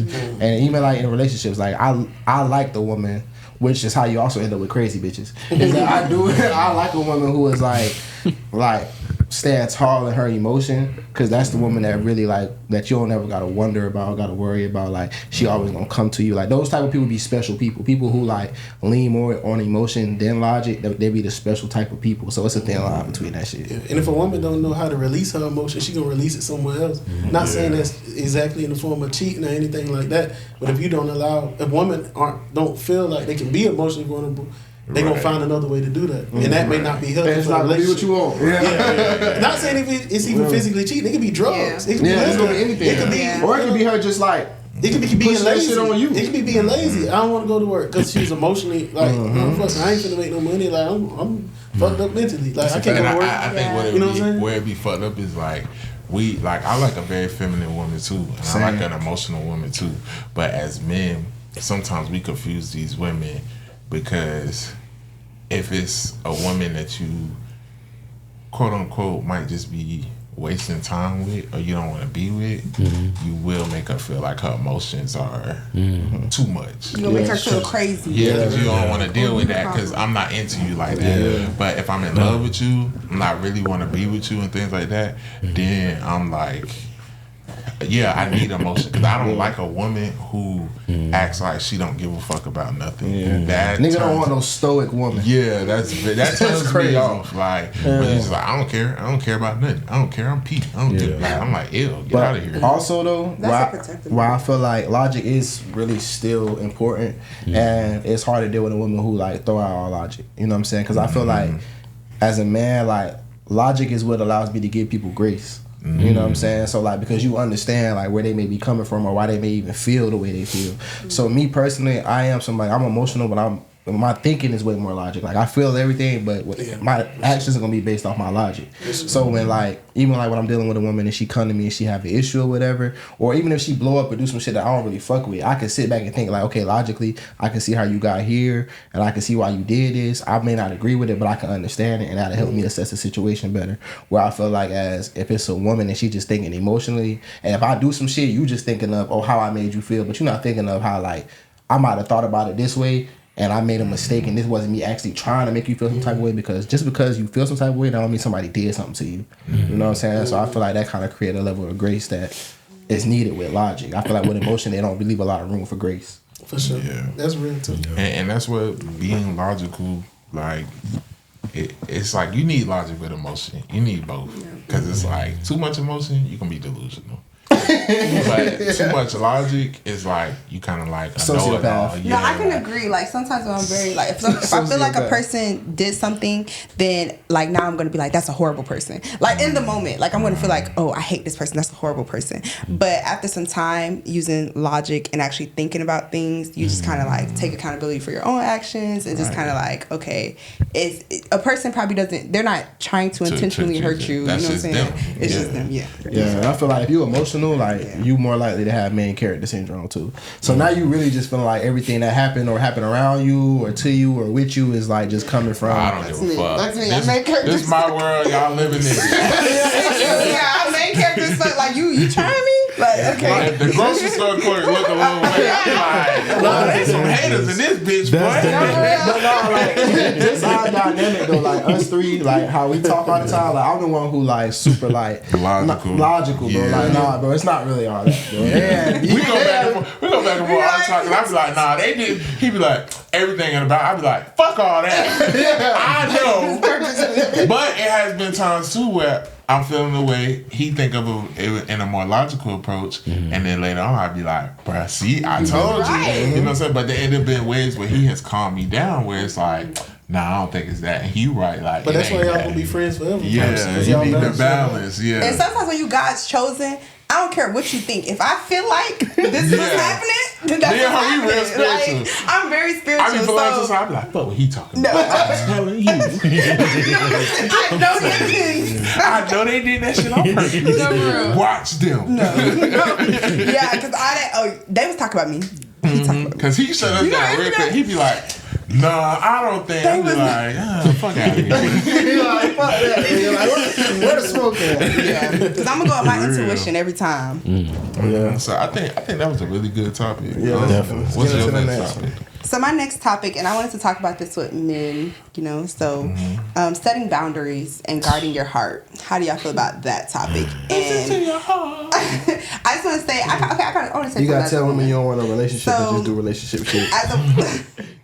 Okay, so I want to talk about setting boundaries and guarding your heart, and I think it's a good topic to have with men around.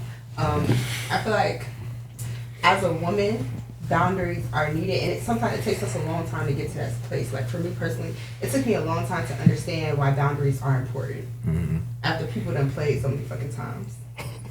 Now I'm like, okay, this is important. This is why I can't let them play with me. That's weird. So yeah, I want to try to talk about boundaries and guarding yourself.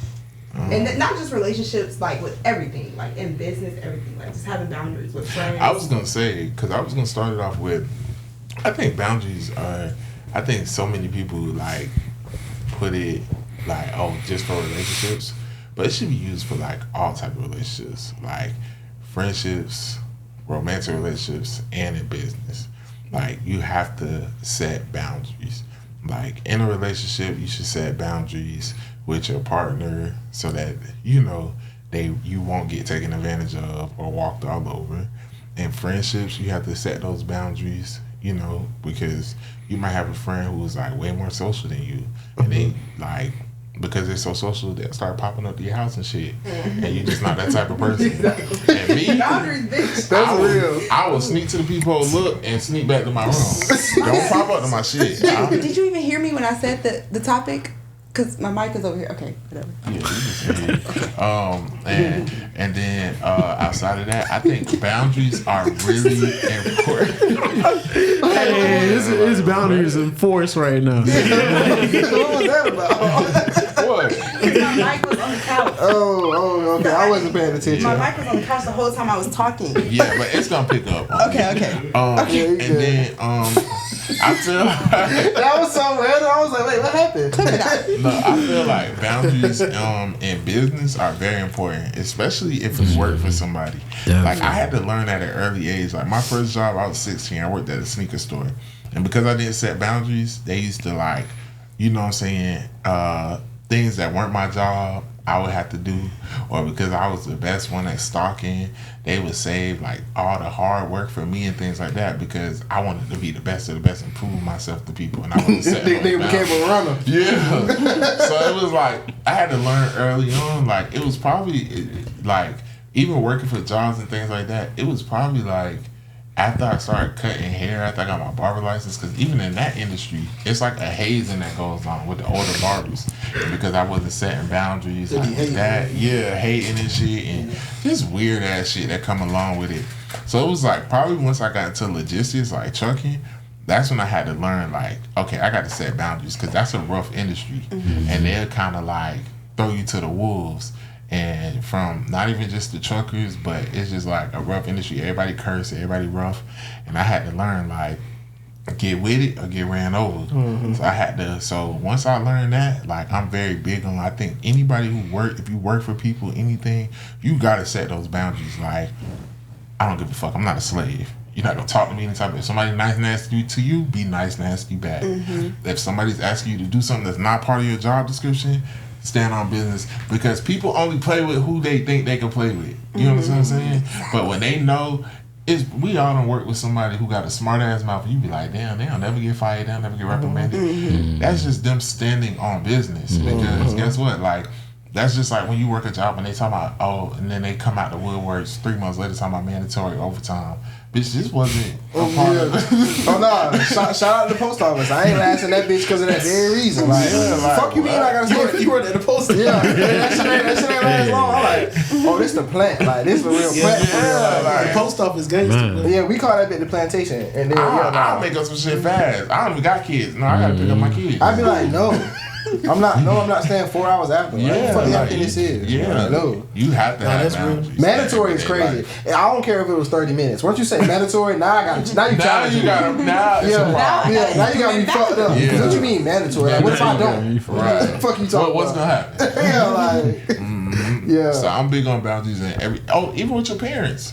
You gotta have boundaries because your parents will walk all over you. Like I tell people all the time, like I have a great communication style, like with my parents, to where I'm gonna tell them how I feel and stuff, because I know a lot of people who get walked all over by their parents, like because they're kind of scared or they just think it's disrespect if they set boundaries with their parents, but it's not. You're grown. You're a grown up. Set boundaries in every aspect of life. Yeah, that's true. That's real. I'm just saying, thinking, like you say, just all aspects of life. I mean, it's certain areas where boundaries it's just standard what you do. But in life, all in all, you have to have that perception where, I can't say perception, but you have to have that aura about you that I'm serious too, because people can tell, he goofy or whatever. You ain't got to be no tough ass person either. You ain't got to be no gangster. You ain't got to be no street person, nothing like that. You just got to have something about you that's serious, that so people can know, like, I can't do that with them. You know what I'm saying? And I think that's just a boundary in itself. Like, you're creating a boundary just by your aura, your presence. Like, it was a guy that I had went to school with, and he was just telling me he interviews people for jobs. He's like a supervisor. And he was telling me, like, he can tell who he's gonna hire by their posture. You know, you sit up straight, your shoulders, head up. Like, do you look the person in the eye? You just little stuff like that. Like, but that's just taking yourself serious enough. So, like, you know, you just gotta have that them mannerism that in your personality to be taken serious. So I just think that's a good defense for, you know, that kind of stuff in the world. So that's real. Yeah. No, that's definitely real. I feel like, watch out, bro. Watch out. This my move. My R&B behind. You heard this man talking about Debo be out there. My R&B behind. Go slap ball. Yeah, that's my shit. Boundaries. But nah, as far as guarding your heart, boundaries is something for me that I had to kind of learn. I'm still like learning to implement because I feel like I always wanted to make myself available to the people I love. You know what I'm saying? I feel like at a certain age, you got to realize like when it's beneficial and when it's not beneficial. And I think me being like that for a long time, a long portion of my life kind of put it to where like now when I can't be because we got so much shit going that it creates a dynamic in my relationship where people feel like a nigga acting different. You know what I'm saying? And it just in relationships in general, guarding your heart, setting boundaries is definitely important. As a man, for sure, because I feel like in our generation, like a relationship has become about making a woman happy. So like not having boundaries and standing on certain things that have you like out of character when it comes in those situations, for sure. And we can go a lot of places from there, but I'm just leave it at that for now. That's real. Yeah, that's real. Picking up on what he just said, you know, I grew up. People think quiet people don't have. People just think a lot of things about quiet people, like you can run all over them and whatnot. But you know, stepping into 30, I'm a very big spokesperson for your 30s. I wish that everybody, you know, reaches them, and the energy that comes with it is just so self-assuring and from God Himself. Long story short, boundaries is a way to show people like if you want to be around and if you want to, you know, follow with me on things of that sort, get in with me, so to speak. Like this is how you do it. And what he just said, like you do have a, you know, when you have a really good heart and you raise from people that have really good hearts, you fear that people will not see the extent of where your heart can reach. But boundaries, like it shows you like this is how I love myself. This is how people can meet me where I'm loving myself. And that's the biggest thing that I've learned for myself. At the same time, I think that it's important to note that it does take grace to help people learn what your boundaries are, because you know, as we assert them for ourselves, people aren't going to be able to essentially like hop on the same boat at the same time. So you do have to give the people that you care about time to learn what those are. But it is a very big indicator of like how to love yourself, how to keep reserve energy for yourself, and how people can stay you know, in your life as well. So boundaries is just it's my favorite word this year. And man, it's so important. It's so important. I love what you're saying. Okay, so I'm gonna speak for me personally. Like, lack of boundaries, like, and this is something I'm learning because I suck at this. Right. So lack of boundaries, it shows a lack of self-love as well. Definitely. And I've been going to see the lady. Shout out to the lady. You know, I fuck with you. But when you set boundaries, like, it shows other people how to treat you or whatever. So, like, just sitting there letting people run over you because you want to be liked or you want to be in the mix or something, like, it just shows that you don't really care about yourself. And once that clicked in my head, like, I'm loving other people more than I'm loving myself. Like, it's not working. That's not what's going on. So I had a situation where, like, and this goes to more so dating. When men see that you aren't all there, like your shit messy, they don't care. Like, it's like a person going into your house. Your house is dirty as fuck. You got roaches and you got weed, ashes. Yeah, they're taking their shoes off, and then they might just drop something on your floor and not care, right? But say, for instance, like me personally, I keep my house very clean. And I actually had this happen. Like, I had a guy come over for dinner and he had dropped some like spaghetti on the ground. And like, because he seen the way that my house was and like how I keep it clean, he was so scared. He just instantly like picked it up like, oh my God, my bad. You know what I'm saying? I want people think that way of me when it comes to my mind. Like I want to be so clean and clear in my mind that you know that you can't come here and tarnish anything when it comes to me. But say for instance, my house was dirty and I got freaking blunt wraps and ashes and roaches. That nigga wouldn't have cared that he dropped something on the ground. That's real. Yeah, that's say. Don't let me see a black and mild filter. Because like then they're not gonna care. But I'm saying in my dating life or me just being the person that I am, that's what was happening. Like men were peeping out that she fucked up. Before I was peeping it out, like I'm just going with the flow. But men were seeing like, okay, she fucked up and she's cluttered. So, I can come in and do my dirt or my bullshit, and not really take her serious. So when you start standing on boundaries, standing on business, cleaning your own mind up, niggas can't play with you. And you have to be careful. You must have wrote that down. You must have wrote that down. I've been seeing the lady. That lady good. I want to That was dope. As a woman, you have to be careful to not even just as a woman, as a person in general, especially when you have a good heart and you're a good person. I had to learn, don't expose your traumas too early to people. Because even if you feel like they're a good person, you don't truly know somebody, and sometimes you're literally giving them the gameplay to how to play. This is what I've been doing. It's like, oh, she got these issues. Yeah. Okay, she got this. She got that. that. You looking for love? She'll stand for this. Oh, her last nigga did this, so I know I could get off with it. Yeah. You know, but that's a certain type of man too, that do that. But type of stuff. sometimes it's unintentional. That's a certain type of guy. Yeah, that's how nigga Drake is. No, sometimes it's unintentional. And speaking of that, sometimes they're not purposely doing it. Yeah, sometimes it's unintentional. I have had experiences where I'll do something to a girl, like she might catch me texting another girl, and she just and then it's like, oh, I don't know if I want to be with you, and I'm like, but your baby daddy fucked the whole city. Yeah. You know what I'm saying? But that's me using her trauma against her if I'm being technical. Niggas do and it's that. like, so that's unintentional. That's unintentional, but it's still not good. It's not right. And I had to realize that because I used to think I was right. Like, bitch, how you going? I like but at the same time, no. Because it be that. No, bro. No. Because it's wrong, but at the same time, it's like, bitch, your baby daddy fucked the whole city. I understand. Like, give me some grace. I know that you went through a lot and everything like that, but give me some grace too, though.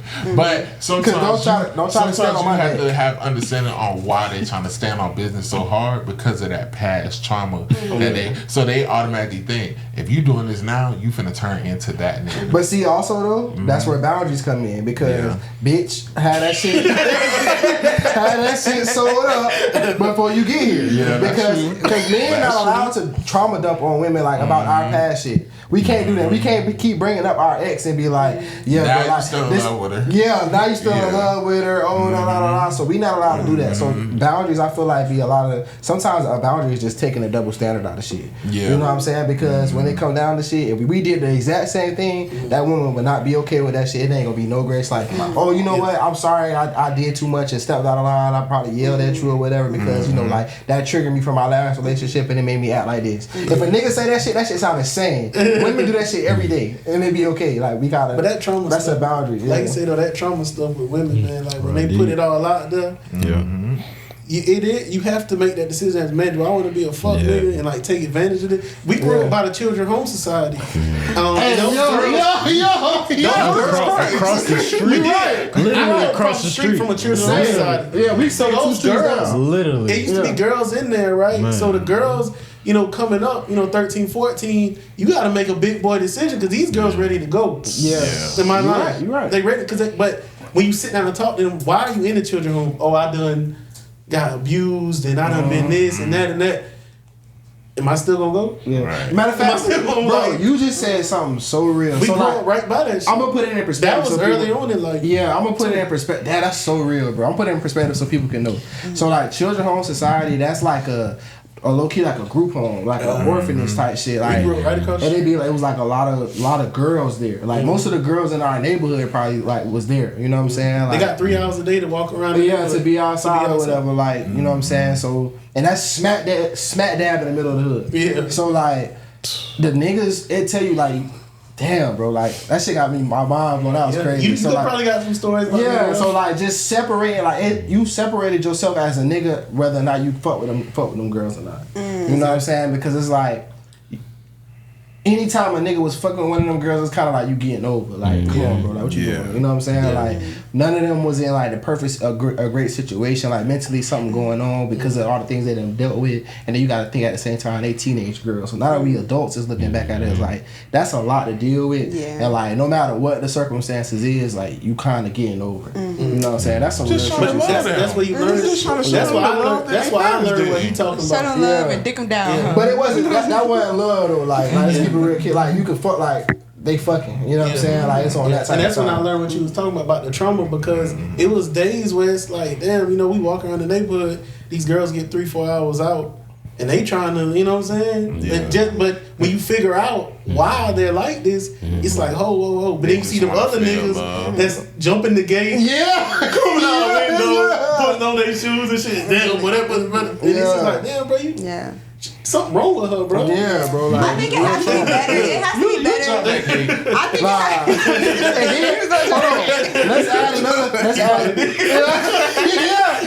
Hey, look, I stayed a little closer than you did. Look at that. But nah, baby, if he was jumping that gate for you, comment on it.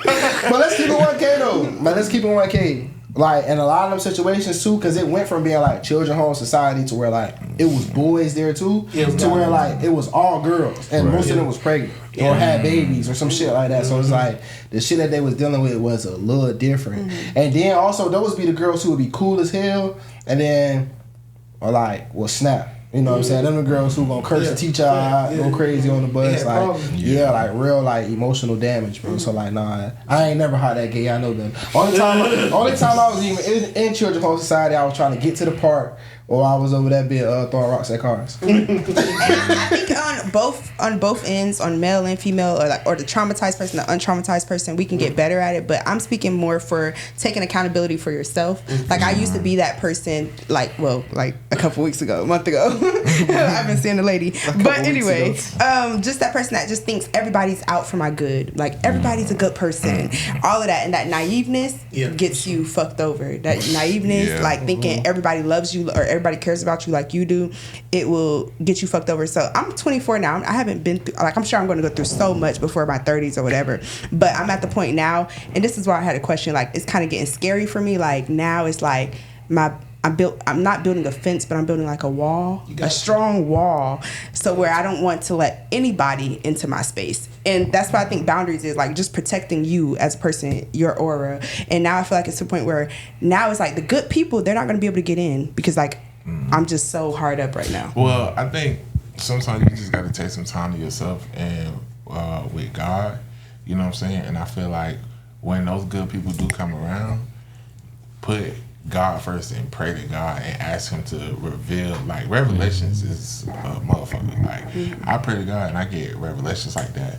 So all you have to do is just be more attentive, pay attention to people, and you're not going to truly know somebody like that. So take it slow and just pray on things, and people will reveal themselves to you. Like, you just listen to people when they talk, or compare what they. Some people are smooth talkers, so you got to compare their actions to what they're talking about. Because I'm gonna be honest, it's more bad people in the world than good. And see, that's crazy. That's like he talks to me like this all the time. But that's something that it took a while for me to even come to this point, because I just refuse to think like there's more dark than light. No, there got to be more light in this world, and that's what made me a target. But you got to remember, what world are we in? And where did God banish the devil to here to earth? So it's like this is literally his land. Like, so these like a lot of people that be snapping. Yeah, no, I'm just saying, bro. Like, you gotta, everybody in this room got their own demons that we don't know about. So this is what I be trying to get her to understand. Like, everything is not intentional. Somebody might be just taking out their demons on you, or they just are going through their own shit. So they might not even meant to hurt you. It's just like, it's just an unintentional, like, nobody's perfect. And it's just like, you might get hurt along this journey. It's just like, sometimes you just a crash course. Because exactly, like, how many women might be like, them some fuck niggas, they whatever, and then shout out to you. And then it's women that's gonna be like, oh no, them really real good stand guys. up niggas. Like, it depends on when you catch somebody. That shit don't be personal. And like, I can relate to what Mocha's saying, because like, I be the type of person too where like I'm more optimistic. I'm glass half full. So like I'll run across bitches and be like, damn, like my homegirls. That's why I say I value the opinion. When they be like, no, you be thinking everybody like in their heart actually want to be a good person and they don't. Like them hoes be fucked up. Like no. So like back to the topic and the boundary shit. Like I think something I had to learn to protect my heart was just to be how can I put it? To protect my own heart, I had to like really look at the shit people did as opposed to the shit people say, and like judge them off that and have them stand on that business. You know what I'm saying? And like just like really taking myself serious and not thinking like, oh, like I know I've been fucked up in these places or whatever. Sometimes you just gotta make decisions. You know what I'm saying? Be willing to stand on business. Taking yourself serious. Taking yourself serious. That's the bar. Self-love is the best love. I think you gotta be 50-50 with protecting your heart though. To me personally, because you gotta be vulnerable enough to let that in. Because I know I'm just sitting here thinking, y'all made me think about like when I was, meeting my wife and stuff like that. I was on like a mission one night. I was on a mission one night. I was over there with Justina, one of the apartments, the white apartments over there by Jay? I know which one you're talking about. Arlington. Yeah. The girl had a pit bull. I'm gonna be real quick. She had a pit bull in the room. I was on the floor. Her perfume broke me out. Shit like that. It's like 3-4 in the morning. Real crazy situation and shit. So I called my homeboy. I ain't had no car at the time. I called my homeboy. He came pick me up. But that night I'm like, I gotta find a real woman, bro, because this shit ain't funny no more. Yeah, like what I'm dealing with ain't funny. Yeah. So, I was about to say, how long you been married? 3 years, but I've been dating my wife. Yeah. I was dating her for about like 10 years. But that night though, that's when I had that realization. Like I gotta stop dealing with this shit and be more vulnerable. I gotta kind of. I'm so guarded. I'm just out here fucking around. Yeah. I gotta go find that shit that like that can change me. With a pit and a breakout. Yeah. I said, no, this is enough of this shit. Yeah, what am I doing? What am I doing? I'm over here like 10 years. You don't know these hoes. You don't know what we out here doing. But I don't. But I like that perspective of everybody because I tell him all the time, I don't know what it's like out here right now. Yeah. So he tells me stuff about what his experience. I can't relate, bro, because I'm 10 years down. I don't really. No love. Dating was different back then. Yeah. I don't know. It's a risk. On top of what he's saying, bro, like damn, I feel like that shit just left me. It's so important that like it's leaving me. I'm sorry. It'll come back to me. Because what I was gonna say left me, but it's back now. Like one thing that helped me, I'm just talking about relationships with women, is like being realistic. Yeah. You know what I'm saying? Because I feel like as men, like, because we're not able to tap into our emotions in a way that women are, like when you get with a woman, you want to be able to be super vulnerable because you need, like, I feel like every human need that space to where they could just be a human. You know what I'm saying? I feel like as men, we got to go out in the world and be men. You know what I'm saying? I feel like being a man is not as human as being a woman. Like it's something like simplistic in femininity. So like as a man, like being realistic, once you take out away, like I'm never gonna be able to get a certain level of vulnerability. It's kind of like once you realize that, I think you're able to move in situations more genuine because now you gotta kind of like hold yourself up to a certain extent the way nobody else gonna hold you. And then so you're not looking for that in the next person. When you go into your situations, you're able to really receive the shit that women get. Yeah. Oh, and that's good. Like, and I feel like isolation helps with that too. Like I would say like, cause like me personally, like I'm the kind of person like I don't like being alone. I like to be like with a warm body, a person, whatever. So it's like when God take that away from you and like now you have to sit with yourself, like it helps with that, like understanding like, okay, this is who I am, understanding who yourself is, loving yourself so that you're able to receive when another person is giving you like real love. And that's what I'm gonna preach. I feel like God will take away people and relationships from you when you put them over him. So it's like, and when you put them, before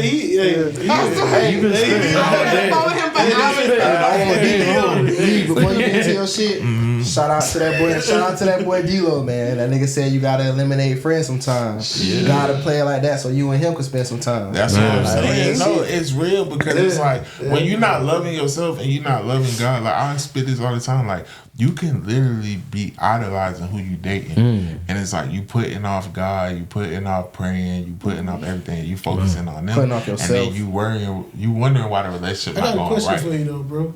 Like with your mentality like that, is it hard for you to date people? Like, He cuts him off like this. Is it real quick? Because that's tough. You can't bring up God to everybody. Oh yeah, They be like, what? God? No, I'm done. I'm at a place where like, I'm at a place where like That because gotta be tough. I've learned people will mimic. So you'll meet a woman and she'll see how you Just into God. And she gonna get it. She gonna add that. Yeah, she'll be like, yeah, I really don't go out for real. And it'd be like whatever, and then you start seeing like her little evil vindictive ways, and you like, damn witch. I knew it. That's another thing as far as guarding your heart. I feel like you cannot tell. I don't know how it is for women. Maybe you can speak to it, but I feel like you can't tell a woman what you're looking for in a woman. No. You just gotta assess and see if that's what she is. Definitely. Because once you tell her, women they gonna get in where they feel. And I wanted to manipulation piggyback. shit. I wanted to piggyback on what you said earlier because I feel like I held the men accountable for using women's traumas against them. But I gotta hold the women accountable for the fact that women will use men's vulnerability against them, and that's why a lot of men don't like being vulnerable with women. Because as soon as y'all get into it, now it's like, you bitch ass mama's boy. Don't you got mommy's issues, bitch? Remember when you said Your mama leave you at the fire station when you was 3? Like, When you what the fuck? Oh my god. I'm gonna say that. I don't want to know. It's like, no, women do that, bro. Especially like the hardest thing is, I'll never forget. I was in a relationship one time, and a woman said some shit to me that was like so like raw. She was like, oh, like, I'm gonna give it up, baby. If you watch this shit, whatever, I don't care. But she said something. She was like, oh, like, I just want to be your safe space. She was like, you know, like, and I feel like me and you, like, we just got something so special. Like, you could be vulnerable, da da da. She was like, I don't care if you wanted to like quit your job for 3 months. Oh no. And because you needed mental health break, da da da. I'll Was she be white? here. She was white? No, she wasn't white. Oh, but I'm listening to her. I was like, and I was a white woman. And I was like, but listening to it, you No gotta think, disrespect. Quit your job? What? you know what I'm saying? But like, listening to that shit, I'm like, that shit sounds so good. trap, Like, right? cause it's like, it sounds so good. And I had to tell her, I'm like, you know, so I really appreciate you saying that. I was like, and I really want to get to the space one day to where I would believe that shit. Like real talk, like. It's me over here. Because if you would have quit your job, she would have been on your ass. Nah, cause it's like, yeah, that sounds good. It's like, oh, a 3 month, like, I think women, like, a lot of times be writing checks that they ass can't cash. No, sometimes you gotta show a bitch. I would have went in the next day and quit and been like, I listened to you. You know, you was really. And now I'm on the game and Yeah, so I think I'm gonna kick it in this bitch for like 2-3 months and figure some shit out. That is the worst. A man that sits By in the game week every day. 2, by week 2, you gonna be a funky ass. yeah, no. Broke ass. Because what they don't tell you is, in them situations where shit get bad, oh, you gotta do everything I fucking say. Now. Yeah. Now it's like everything she say, every problem she got. I told A black woman say damn. I told you. I went in with a woman one time and I missed one phone call and it was, well, you got my motherfucking house key? Oh. You gonna answer your motherfucking phone. I said, whoa, I'm not Homeless bitch. That's how women get the talking to you. This life.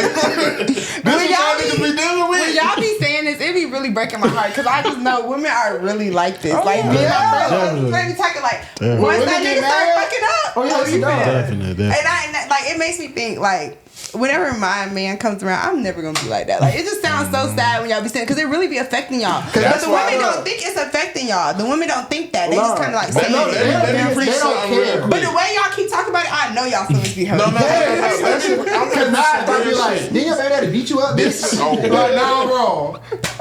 Now I'm wrong. I'm never. But listen, hold on, I'm gonna preach some real shit to all the young niggas out there. Like, all y'all young niggas who be like living off women and shit, I'm gonna let you know right now. If she put you out, do not ever go back, because if you just starting a repeating cycle, and now you don't have self respect for You yourself. might as well put a collar on, bro. Yeah, like, so I'm You just gonna letting get you know, dog. bitch, you pack. If I stay with you, I'll never do that shit again anyway. I only did it one time. Yeah. Women always used to stay with me and shit. I've always had myself together, but at this time, I went over the road. Yeah. You know what I'm saying? She knew I was, and I started staying with her. That hoe only had one time to put me out. Yeah. Bitch, I'm Nah, mad. young niggas, I never young niggas get on that leash. Yeah, that's what I had to say. You good? No, go ahead. That's what I had to say earlier. You can only meet you. It's no way around it. You can only meet people where they have met themselves. So like, if you have met somebody where they haven't met themselves, it's a L. That's why it's important. Like, you know, some can be hitting on how it's hitting on at a certain age, but if you're looking for more than how it's hitting on, like it's got to be congruent. Congruency is so important at the age where you take congruency important. That's real because time and setting does matter when you meet somebody. Because if you meet somebody in a fucked up situation gonna be fucked up unless you grow with that person. Because y'all both fucked up. My mom told me one time, bro. She told me one time. That's real though. All pussy feels the same, and she said that shit with like she left it as that. I could debate that, but at the end of the day, if that shit's not appealing, if it's not like appeasing what else it needs to appease in your life besides satisfaction, that truth stands. You know what I'm saying? Yeah. So you gotta you gotta prioritize what's important to you. All satisfaction, or you know what I mean, building and all that. Because it's just like, and then you can have bitches, you can have a freak of the week, but if she's not, you know, really feeding into you in other ways, mentally, spiritually, it don't work. I done dated girls where it's like you freaked out, eater, everything, but it's like, bitch, I can't talk to you about shit. Like I can't be myself. I can't talk to you about aliens. I can't watch Quentin Tarantino movies with you. I can't listen to the stylistics with you because you're just like, this is boring. It's I was gonna say, bro. Like for me, like it be music, and a lot of times, fine women, they personality just be being fine, and like one thing I hate is, and I know this is something that you can relate to, like when I got my record player on and I'm playing like Marvin Gaye, don't ask me why I'm listening to Marvin Gaye. Like don't do that. Like don't ask me why I'm playing the Isley Brothers or some motherfucking John Cole. I don't like that shit. Cool. Like you listening to jazz? Like boring. Like, don't do that. Like let me get my bag. I done dealt with a bitch like that. Like she want to fuck the young boy. I'm like, bitch. That's not even my stroke. That's a red flag. Wait, so is this why men go for those women with bad wigs? No, that's white men. That's white men. That's white men. Because I thought I'm about to go get me some bad wigs. That's white men. That's sugar daddies. Yeah. You can tell a black woman that messes with a white man. Yeah. By the you got flip flop. They be looking so busted, but guess what? Them hoes on the mortgage. They get everything done for them. Like, but at what cost though? Because I ain't getting no fucked up cut to go get no mortgage. And you know they not happy. The nigga smell like bologna when he get wet. Y'all funny as that is crazy. You can't be yourself. Bologna is crazy. Interracial dating is an interesting topic, but I won't get on that. I have family members that are interracial. I mean, I've never dated men outside my race, but at this time, like it's looking very slim. Let's stay black. One thing about me, I love black men. Cool? I want black men to be very safe for me. I love black men so bad. Y'all ain't never smelled white people coming out the rain? No. Absolutely. I could never. Yeah. I could never. I've only dated like a Spanish woman, and the cultural difference was like major, which like it was aspects to that I really did appreciate. But I feel like they raised like I feel like with a black woman you gotta earn everything, and I'm okay with that. Like I feel like, but like with Spanish women they just get that shit up front. They cater to you. Yeah, they get that shit up front, and it's like when you're not used to that shit. That can fuck you up. But, you know what I'm saying? Like it's like a nigga coming with money and like just dropping the bag. You gotta be careful with them too. They do bruja. They look brujeria. No, they're called a bruja. Yeah, bruja. This is a really good dynamic. They do it. It's Casanteria. Yeah, it's a great dynamic. I know. I ain't racist, but I don't think people should mix races, bro. You gotta break that down. Hey, I'm not racist, but I don't think we should mix races. Oh, okay. That's just like Dr. Umar. I don't think you should personally because well, I mean, I don't want to get too deep into it, but like, man, like you just gotta understand, bro. Culturally, like some shit just don't mesh, and it never will. Even if somebody does, I agree. Thank you. Even if somebody does mesh in the back of their mind, she probably done called you a nigga a couple times. You know what I'm saying? I think about I'll be that white bitch. That's why I'm fucking crackers out. Goddamn, crack asshole. It's gonna happen. Nah, like I think about it all the time. Like it's gonna happen. I don't think I can deal with a woman where I gotta wonder like if your parents fuck with me or not. You know what I'm saying? That be like, the thing too. Like, and it's the difference between your parents don't like me or whatever, but like. don't fuck me because I'm black. You know what I'm saying? That's different. I can never go through that. In conclusion, fuck mulattoes. Oh my god. My daddy real pro-black. My daddy damn near don't. You might as well say he got a flag. That's why I'm very. I just met a I grew up Spanish like man that. today, and he texted me something. So can you be my girlfriend? I just met you. Yeah, I just met you. See, like this is crazy. That's the Spanish shit that I was just talking about. Like, Hey, can we talk about that? Black parents be just as prejudiced as white parents. Like, But I'm good with the prejudice. Like if I had a son and he brought a daddy white open girl with it. home, I'm gonna be very disappointed. I know. And if I had a daughter and she brought a white man home, I'm very disappointed. I'm sorry. So that's why I don't I'm a give little a fuck racist. when white people be disappointed when they daughter bring a nigga. but I'd be disappointed because I feel like my son lame. Like really, bro. Yeah, like, come you know on, what I'm saying? bro. Like, If he an athlete, you gotta.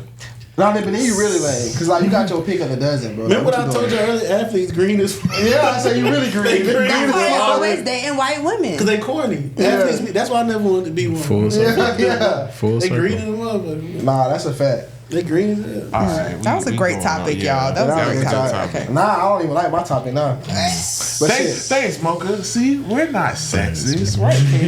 yeah, nah, this topic we agreed on women all the whole time. We love women. We love them. Make sure Sometimes. all the clips gonna be on this topic. It's because they got some stand-up guys here, so they gotta put that front on. But if they had some shout-out niggas here, they would have been. Nah. You niggas dirtbags. You guys seem like very Hey, take stand-up. that out. Cut that out. Damn. Cut that out. So, alright, I got the most serious topic here. So, like, I ain't trying to serious out too much, but like, I feel like this has been a conversation that's been debated for centuries. Mm-hmm. So we gonna get into it, man. We got a lot of different type of niggas and a lot of different perspectives. So, the scoop or the bounce? What's that? I'm thinking it's gonna be some real serious shit. So when it comes to you in a situation with a woman and the woman is on top. Like physically? Yeah, physically. All right, on top. cool, Like, cool. Are we, This is my type of topic. yeah. He was waiting on Do this. we prefer the scoop or the grind or the bounce? I feel like with the bounce, she gotta know what she doing. Like it gotta be, she got to ride dick on her feet. Like Do it be hurting? Like if you got that's what I'm a saying. woman with a because fat ass, do it hurt? a bitch who doing the bounce and then that bitch slip out. And she just and be like, well, hold on. That's a little You know what I'm scary. saying? Yeah, it's a little scary because especially if that ass fat, it might one of them coppers might. Hey, this real Binge simple. and This shit. real simple for me. Real simple. Yeah. Go ahead. It's whatever feel good. Because we gonna acclimate. Yeah. That's whatever Okay. feel good. Yes. That sir. is true. Sometimes it just depends on who you fucking. Like it's the Definitely. rhythm. You know what I'm saying? It does. I'm all about rhythm. Yeah. So sometimes a bit like some bitches the scoop it be like, what are you doing? Like it don't feel good. But like I done had bitches where they doing the scoop, but we like so passionate. I'm on your neck. I'm like yeah, like rubbing your back and shit. Like well, I'm doing How too you much. do? How you do it? Hey, better ask her. You're my close friend. What's the scoop? The The scoop scoop is is like like they grinding the on it, grind like- shit. Like on top, like yeah. And then the two options, scoop or bounce. Yeah. See, a bitch who do the scoop, but put her hands back and like have her back. back like that. That's a deadly bitch right now. I'm like, okay. Yeah, but you don't want to. Y'all is so funny. But let's be real. When it comes to on top, the best is like a reverse cowgirl. But that She on her feet. Her because that's kind of like now I can like hit you from the back while you're on top. Like, yeah, bitch. Yeah, that's like hitting it from the back, but like at a different angle. Like Yeah. so really believe it or not, shit. So it's like you can do some work, I can do some work. Like that's not a scoop or a bounce though. Nah, it's still a bounce. Yeah. I don't know, like the scoop be cool. What you talking about? The scoop gotta be gotta be a passionate scoop. It can't just be like a Too rough. yeah. Cause now it's like we bumping coochies. Like Not bumping coochies. That's a clip. what you doing? But I see like the scoop don't feel good because it's like sometimes it don't feel good because it's just like you just really just using me. Like you really just masturbating with me, bitch. Like chill out. Like, Yeah, because it's not really going in and Wait, out. that's what I wanted to say. Like, yeah, that's the scoop thing is more for the girls' pleasure. Yeah, 'cause it make so y'all- I feel like men should just like let that happen sometimes. Nah, like, when the girl doing the scoop, you just kind of gotta like gotta salute a little bit, like just stand up straight, stand tall, like and then just let her do her thing. When she doing that, that's when I'm trying to get a titty. I'm like, Nigga, like, only if they did. I'm sitting over here thinking how to answer these questions. He married. He I mean, married. but you can still answer me. I would say, I'm gonna say this: the duration of both of those is different. Yes. Good job. If it's a school, it probably can't. It probably will last a little bit longer than the bounce. Good So job. it depends on what time you're on. If you just come home from the club 2:30 drunk, you might want the bounce. If you at home Saturday, whatever, evening, you might want the scoop. So, I feel like you shouldn't do the scoop for long. Like me personally, I'm not gonna do the scoop for long. Okay. I'd rather bounce. You know what I'm saying? See, me, that's gonna get it over with. Yeah, I'm okay with the scoop because, like, okay, most of the time when a girl doing the scoop, she gonna come. Yeah. Do the scoop, get that shit out the way, don't do that shit no more. Put that shit up. Like, put that shit No, up. I done had some good little scooters now. Nah, the Razor scooters. Niggas on the moped. Yeah, like that shit can feel good in the moment. Like, okay. You know what I'm saying? Sometimes bumper coochies ain't that now. Hey, but then too, I'm gonna say this too. It depends on what type of bed you in too. If you want to Ricky. That's cool. Or like if y'all fucking in the car and she get on top. The setting matter too. Sometimes she got to do that scoop. It's a good point. The setting matter too. But with that bed scoop, type. if you nut in that scoop, yeah, you're not pulling out. Like it's. Yep. No, you know what?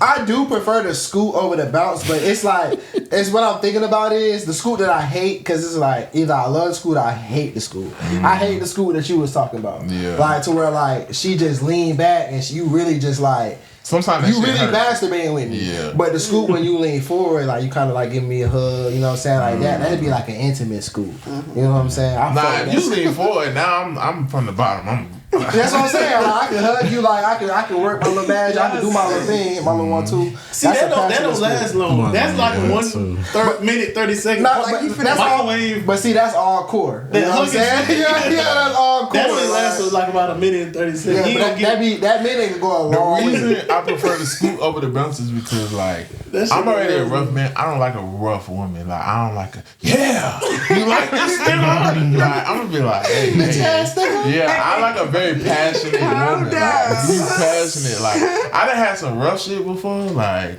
I done had a bitch get drunk before. Like, I'm fucking and be like,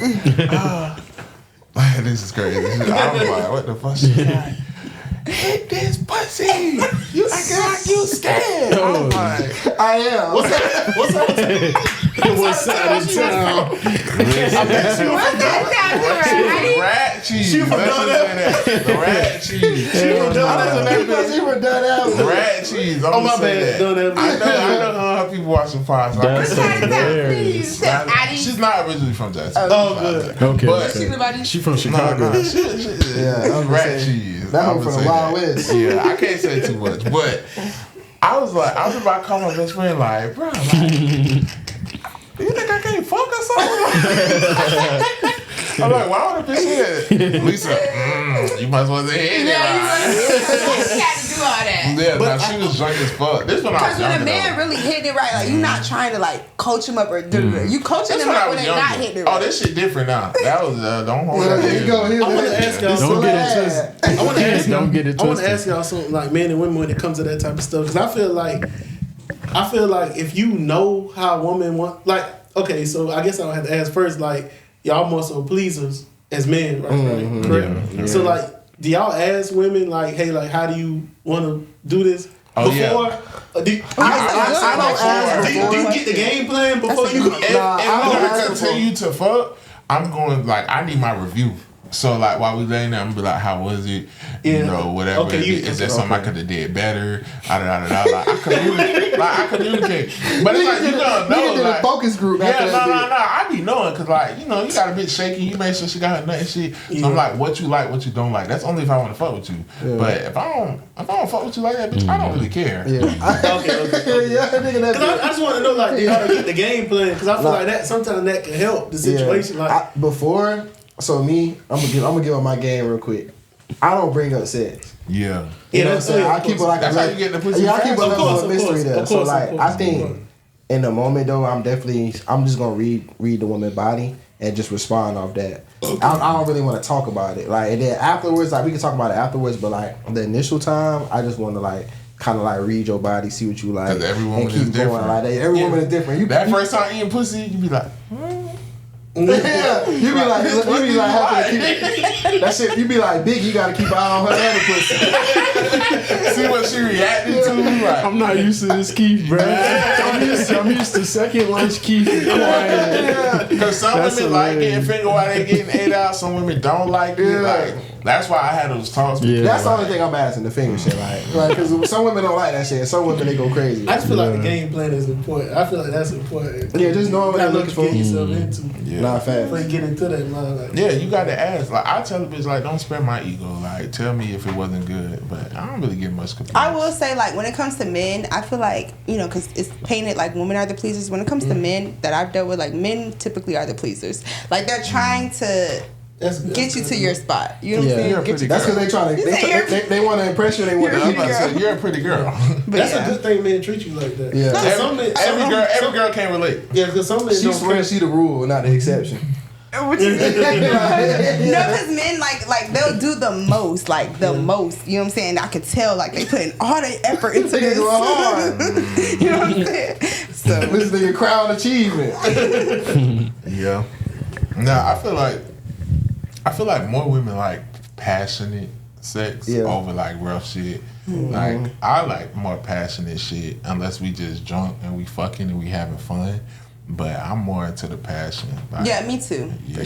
For sure. I want to feel like we're in love. Like Yeah. we need to be in love. That'd be like, my problem. That's dangerous though. See, that's the danger. I love my like problem. after I get done, you know, a man just looking me in my eyes like you dangerous. Like I love that. Boy, Thank you. that's how you create a crazy person. Like, let me tell you, I'm gonna put y'all in the game. What you do is a missionary, you put that fingers in her hair, you scratch her hair, you look in her eyes, and you just be talking to her. I ain't gonna give it up too much, but that's gonna create a crazy one. I was gonna say, like, even if I don't care about you, like, it's definitely we gonna make that's your problem. We gonna make love.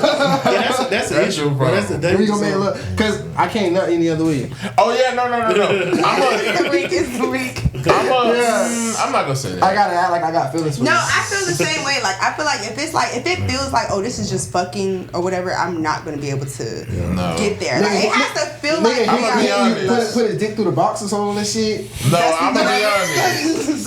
Some bitches I'm hitting like I can make love, but I can't look them in the I'm looking at her face like, damn. I'm really tripping, right? But I can't look every bitch in the eye. Damn, so the bitches be busted. Not everyone. No, like, come on now. Everybody got sneaky leg. Don't do that. No more saying you for ugly hoes. Don't do that. Hey, Keep honestly with your sneaky legs. Don't do that. I know y'all both fuck busted bitches. No, not all the time. Not for the most part. But It'd be like everybody, 2 out of 10. everybody got a drop spell. Like, shit. What's ugly though? But sometimes I was just gonna say, because let's keep it 1K. What's like, ugly, though? Sometimes It's a just not so tight. a nigga busted might be a 7. Yeah. That's what You know what I'm saying? That's what I'm saying too. I done hit a What's cool really 5. ugly though? My busteds be 7s. I ain't gonna hold To you. him.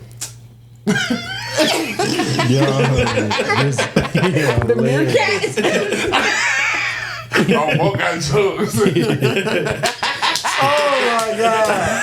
Busted to a 7 is crazy. Oh my gosh. No, Anyway. it be like that sometimes. You know, because I'm not gonna lie, some ugly bitches be having some good pussy, and they be freaks. Like, The head be crazy. crazy. Y'all- Or the big girls. Let me Okay. Wait, but for the ladies, Let me get a note card. no, for the ladies, it's not always about like body and stuff. Like sometimes y'all ever been fucked in missionary, like, and she fucking back and like looking you in your eyes. That's what I love them type get of- niggas to like, yeah. You be You saying fucking that, it back but on missionary. the only time, like, the few women who I have who be trying to fuck back in missionary, they don't be doing it. They don't be knowing what they doing. No, Listen, I done had it's somebody like, do calm that. down. It be in your face. You get what I'm saying? It be in your face. No, she got to be passionate with it. Yeah. You know what I'm saying? But all that, yeah, nigga. Yeah, nigga, I'm fucking you back. Bitch, who's in charge? Sometimes the simplicity in things, like sometimes just looking a nigga in his face, like like in his eyes. Like I'm gonna that tell shit you what's gonna get me with a woman. Like you pretty, but you also know how to talk. Like you know how to talk me through it. Like Yeah, that help. yeah. Especially like if you ain't got no ass. Cause bitch, if you and this bitch sounding like He lied one time. Yeah, He lied one time on this podcast. Yeah, if you ain't got no ass, you gotta talk. But women without cute voices, like, Oh yeah. bitch, you sound like you smoke Vulcan House. You turn this pussy on, boy. Yeah, I be like, bitch, shut the Wait, fuck no, up. because that really be my insecurity. Because y'all know I have a high pitched squeaky voice. So like during sex and stuff, would I be like? That's good. Yeah, men like that. Men like that. I can imagine like your shit probably, yeah. It's probably good.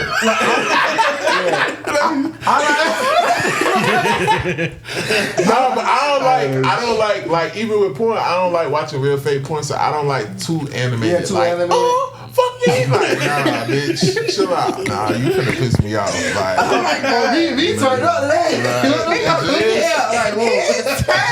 vibe. Like, cause if I feel like you faking it, I'ma stop. Yeah, now you trying to play me. Yeah. But if you too quiet, I'ma stop too. You good? I'm gonna give y'all a hat too, man. Y'all my dogs, but y'all my dogs now. Amazon got listen though, check me out, bro. The product. Amazon got grip socks. They $6.99 on the Hey, that grip make all the difference. That grip make all the difference. Your feet ain't sliding. I ain't gonna lie. The first thing I'm doing is I'm taking my socks off. Yes. Cause like this shit like earthbending. Like I need to make sure I got a firm grip. And Hey, I'm not even trying to be funny, but I'm just saying. That grip make all I'm the just saying, difference. cause like I already know I'm a nigga with some height, so fucking like a tall bitch. I done see you with some tall ones. I know you got them 2 toes. no, like it's all about the edge. Like I'm gonna get it together. With a tall one, you gotta put that leg I'm on. gonna say that leg go up. Yeah. Get the grip socks, bro. He ain't moving. Oh yeah. I need the hospital socks. A woman Yeah, that bitch is like, a woman around. who know how to arch, like that's because a lot of women don't know how to arch either. Like, Oh, another thing But too. you gotta have some good rhythmic music on too. Yeah, And then you gotta like shit that got like key like beat notes. Like like incorporate the music into the game. Like, See, now you dance. See you always music, always whatever, and then me like how my tempo. I'm always because as soon as from the back I'm pulling out that camera, so that's good. I got to really show out now. The flash ever came on. Oh, the flash always on. I don't give a fuck. Turn around. They know what the fuck going on. Maybe that big. You hit a boot. They know what the fuck. What's going on? Yeah, like, They hit that boot. I talked about this on the pod. Like, I don't really ask. Like, I mean, Hey, you gotta get it down for that, bro. So you put the flag, so they know they most of the women just trust me. What do they Or say? Like, They okay, say something? the first time They go crazy. The first time, Sometimes you just turn the flash on, not even record. This how you gonna know if she with it. Yeah, This how you gonna know if she with it. The first time you record a woman always started with when she give you head. Okay. Because if she allow you to record her face, you don't What ever did they have to say when they ask. said no though? They was like, I've no, they never been told no. They Oh said well, a woman has told me this she sounded real like systematic. I'm just saying. This interesting though. That's I my never thought shit. about Like, it. you know what I'm saying? So, what you do while you getting the head, you be like, damn, this shit feel good. And I just be like, I need to see that shit. Exactly. And You look sexy as fuck. Yeah. I was gonna say, see women. Yep. Let's get into it. Like, take you behind the curtain. I'm just bro. gonna be listening. Yeah. So like women, praise. I say this all the time. I feel like by praising the women, a woman is able for you to like establish dominance like, without her feeling like you dominate her. So like. Me, I'm always going, damn, this shit looks so good. Like, hey, look at this shit. Like, like you need to see this shit. If you tell them they look so good, they like, you look so good. And once they see that flash, they gonna hand you their shit. Manipulation at its finest. Like, as I said, sometimes if you just want a nut, bro, don't even record. Just turn the flash on. She gonna go crazy. Like, she Like, trying to get I mean, that'd be like a cameraman. I'd be like, hold on. I put that bit on Zoom .5. out. Yeah. Sounds like he's trying to get the rest of the mustard out the ball. No, I like getting in my hidden folder. I like comparing. Like, who was better? Let's see whose back shots are we getting up to today. Y'all heard it here first. Yeah, she a 5-star recruit. No, because I don't even really like watching like real porn. Like I'd rather watch my shit. So I'm like, Yep. we got a light skin booty, we got a dark skin booty, brown skin. Neapolitan booty. Y'all That's crazy. What's better than watching your own shit? Because you know what it feels like. Like Yeah, you know. yeah, you remember that shit. That's Nah, I good ain't gonna insight. lie, it do be a little like I be always worried before like, nah, I can't watch this, bro. Like I don't want nothing old to like pop up, and I be like, but as soon as you know, you be like, oh, well, Yeah. And then when somebody you have feelings for, yeah, I don't give a fuck. yeah. After you nut, you be like, I'm gonna watch it. fuck her. You can't do it right after the breakup. You gotta wait Oh till no, you gonna be crying. Yeah, no. You do it right after the breakup, you gonna imagine another nigga hitting your bitch like this. You can be like, oh no.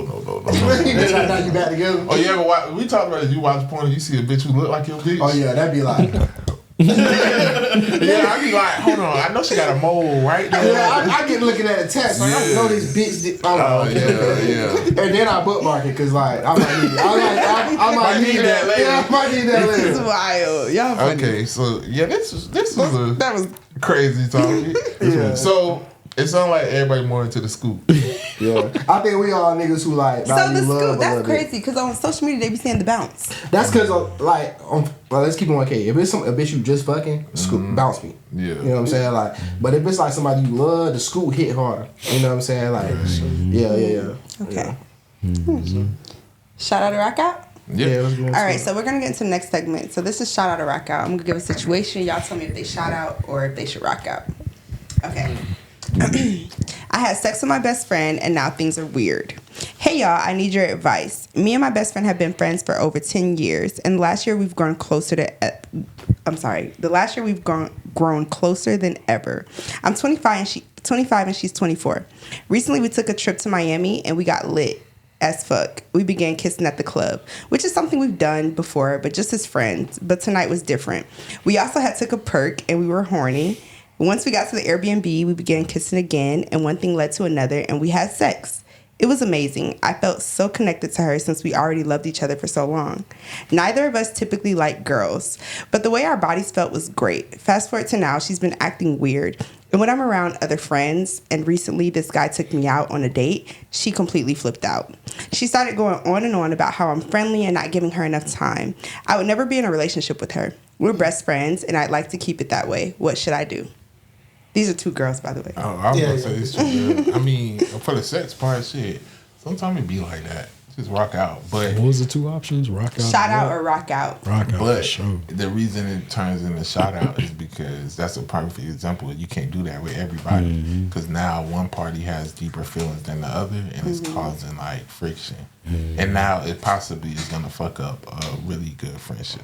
Yeah, and when it comes to girls, it just gets tricky. Like, I've definitely had situations where things have gone on with friends or whatever, like girlfriends. I was But just about to feel ask you. Like, at I the feel same like that was you right there. Yeah.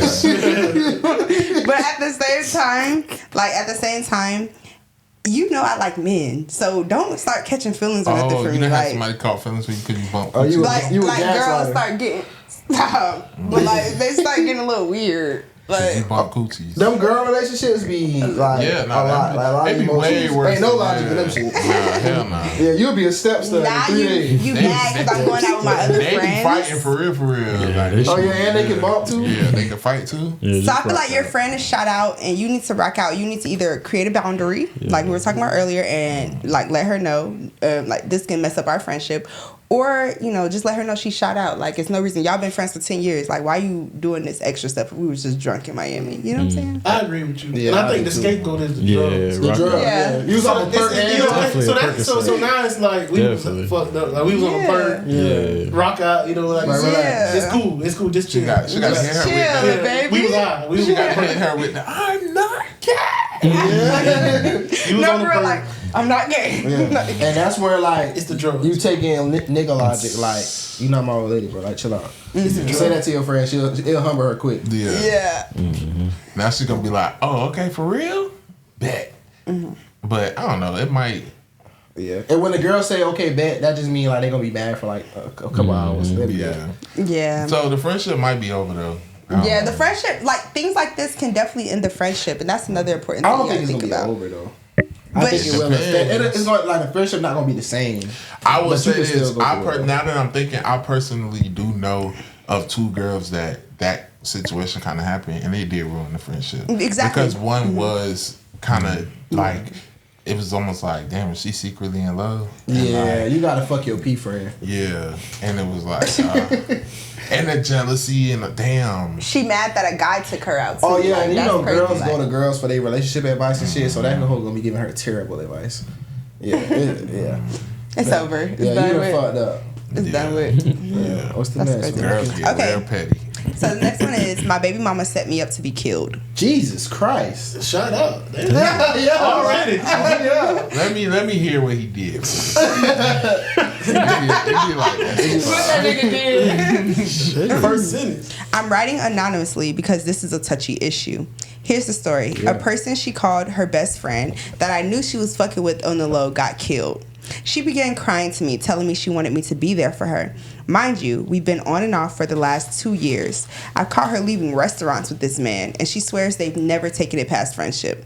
So I already feel some type of way about him. So when she found out he died, I didn't give a fuck, to be honest. She was begging me to be there for her, and I told her, fuck that dead nigga. As soon as I said that, she flipped out and started defending this man like he was her man and not me. We got into a fight, and she ended up leaving the house.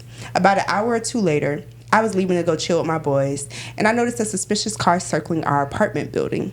So I started clutching. The suspicious car pulled back around and started shooting. Now that I'm in my car, I floored the gas and started busting back. It was suspicious to me that a random car would pull up to where me and my baby mama stay and shoot at me. I started to ask questions. Eventually, it came out that this is her dead best friend's homeboys, and she instructed them to come roughing me up or bitch me. Because of what I said, I have a child with this girl. I've never experienced creep shit like this in my life. I'm at the point where I don't care to be in the child's life or hers, and my mind is going all types of places, like even getting my lick back on her. What should I do? Shout out for sure. Yeah, like, That's a ghetto ass situation. matter of fact, he wrote in anonymous. What's his information so we can turn over to the authorities? Crime Stopper. Nah, that shout out as fuck. Like, Shout out. because you started it off on some shit, really. Damn. Like, he I'm really over this bitch like, he sound familiar. Look at that. Ghetto! Yeah, but Real Florida shit. that was that shout out. You shout out because you started it by being Definitely. green, talking about fuck that dead nigga when your girl grieving and shit. Like, nigga, move around, bro. But he knew they was fucking with each other. What you mean, fuck that nigga? I'm with Especially if I know you was fucking with that But nigga. he don't know that though. He just feel like he know that. Bro, this bitch was being caught at restaurants with this nigga. Like, come on, that's not friendship. Fuck Her that best dead friend, they nigga. can't go get food. What are we talking Nah, about? it's the fact. It's the fact that she called his people on You him. literally just Okay. said be your nigga. Shout out. That's crazy because we know that on the emotional tip that she went and did some shit like she really just wanted like Nah. to check you on that shit and she Nah. felt like she couldn't, so she went No to some other woman that niggas. But them niggas can't No. Hell I say no. everybody shout out, but I said like it started with him though. It really did start with him doing that shit. But then afterwards, like you almost got killed behind the shit, and now he like fuck the baby. Like niggas, everybody in this situation just fucked up, bro. Fuck I mean, me that personally, dead nigga, fuck man. that dead nigga, no for real. Cause like, if I feel like you and a bitch had some shit going on, and now you over here asking me to be here for you and Grieving, grieving, yeah. fuck that hoe. And if me personally, as Jesus. me, I'm a baby mama. I'm never gonna put my child's father in a situation to be killed. You going running your mouth telling other niggas like, oh, he said this. Now you telling his homeboys to bitch him like, oh, they finna come beat his ass. They're busting at this man. Now your child probably not gonna have a father, Right. Because you want to do dumb shit Yeah, like that. ignorant as I fuck. think the bitch is shout out. Shout out. Yeah. And you mad cause words. Like people say fuck my dead brother all the time. People just be saying shit. Neither Like, one of them should have kids. Man. Euthanasia, man. Shout out. I ain't got nothing to say. Yeah, Fuck shout that out, dead bro. nigga, beat that bitch, fuck the baby, and move on. Damn. Nah, oh wait, plot twist. Damn. He ended up going to the bitch house and pulling a gun on the bitch, telling her bitch fuck you, but he ain't kill her. Oh, you ain't That's right. love. You ain't put that That's in the just story. love, yeah. Yeah, no, they got a 6 type That's of just love. Yeah, I ain't. He just missed it. Yeah. He giving it up. I'm like, was that in the email? Did you talk to him after this? Were you the lady? Are you his we lady? finna get shot at that.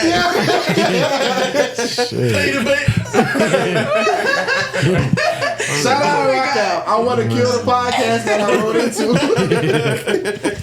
That was crazy. Let's just go to the. Let's just move on. Yeah, that's wild. Moving on. That was a good one. Oh my God. I'm gonna get into Paid N Bazed plays. So pretty much this segment, we just talk about what we've been listening to musically. So on your paid side, that's something you could turn up to, get money to. On your paid side, mellow R&B shit like that.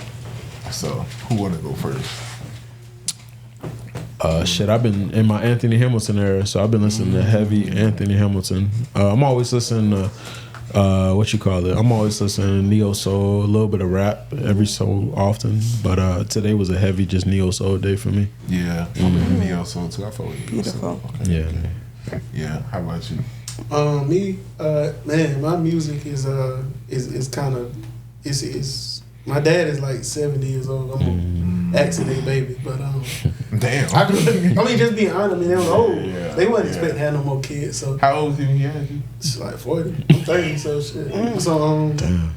But no, I listen to a lot of different music. But I've been listening to a lot of Skeet McFlurry. He from around the way. So listen to him. But then I might listen to them the OJs or something too. Yeah. Man, so I go up and down with music, man. Just depend on my mood. I like Trigger 500K too. Hold on, I'm trying to look at my phone. What you been listening to? In the meantime, I've been getting based to like just in my feelings to Never Would Have Made It. Sorry, y'all, but that's just what I turn on and I get in my feels and just really start reflecting on life.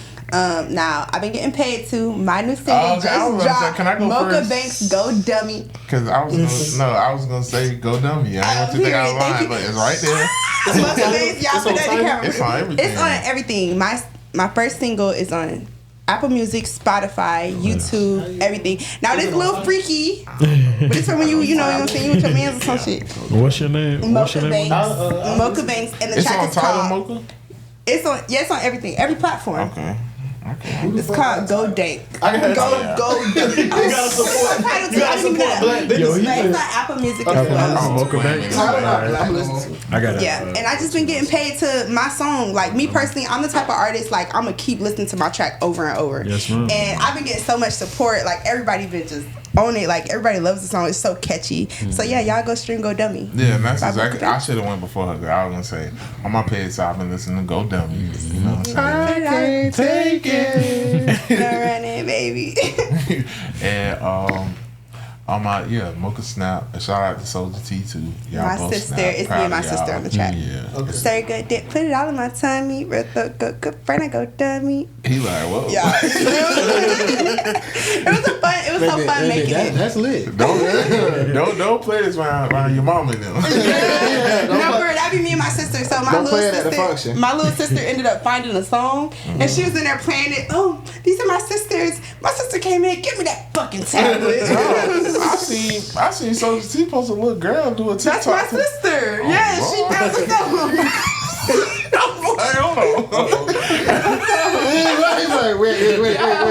Yeah. Hold on now. That's the bad side. That's the only backslide. Like people gonna find it. Kids gonna find it on TikTok and stuff. But On my bass side, shit, I've been listening to I've been listening to Jamie Foxx, that Unpredictable album. That's a classic on the low. On the low, that's a classic. Can I take you home, girl? Hey. Get you all alone, girl. If you used to watch the show, he had a lot of good songs on the show. Hell He used to yeah. perform. But I feel like that Unpredictable album is when people really it stamped Jamie Foxx as like artist. Yeah, an artist for real. Aside from what he did with Kanye. Yeah, serious artist. So yeah, I've been Jamie the rapping on Truth. that. Mm-hmm. That whole album is like no skips. Facts. Alright, what about you, K3? So I've been in my R&B bag a lot. So Summer Walker just dropped her remix with Huncho for the Your Friends. That shit go hard. She snot on that shit. And also the I don't know what the nigga name is. 200 for your fucking ass. Oh, Four Bats. Four Yeah, Bats. for Yeah. him. Him with he just dropped the remix to the Day That 8 with Drake or whatever. Drake snot on that shit. Shout out to Drake. I gotta check it out. And I'm gonna see say, it. like, just to bring it full circle, we gonna say what it is because he was talking about that young hoe on that song, and the shit he slapped on that bit. So I appreciate that. So you promoting that? Okay. If it bring good music, if it bring good music, oh no, R. Kelly brought us good music too. So Yeah. damn. So y'all don't listen to R. Kelly? Y'all not gonna listen to R. Kelly? Thank you, because I they still be listen to trying to. Robert. They be trying You to still listen cancel to me. Robert? I don't listen to the Pied Piper no more. The Pied Piper. Well, see, Robert and Pied Piper two different. That's two different types of music. R. Kelly don't really got no like. It's nothing that I would. R. Kelly don't got no wood. R. Kelly don't have nothing that I feel like I have to play outside of like if we had a function, bro. I do want to hear "Step in the Name of Love." Step in the Name of Love, yes. You know what I'm saying? Sweet. I do want to hear, but it's not something that. This shit hot and fresh. That's cool, but it's like what said? What about if you in your feelings? You want to listen to I Wish? I wish I. You ain't never fucked with Mr. 12? You want to listen to that? I wouldn't listen to it. Like, Chocolate Factory. and, like Chocolate Factory was like the first R&B album where all the way through I'm bumping that shit. Like R. Kelly a legend, but it's like just like I'm okay with not hearing some legendary shit. I believe I can fly. Nah, and see, and this why I like with R. Kelly too, because I got memories of like. I remember like being at a church conference with my grandma, and I believe I can fly. And what's the one song that R. Kelly World's had? Greatest. You Save Me. Oh, you say Yeah, like, and then like As a lot of church. as a grown ass man, all this shit was like after the trial.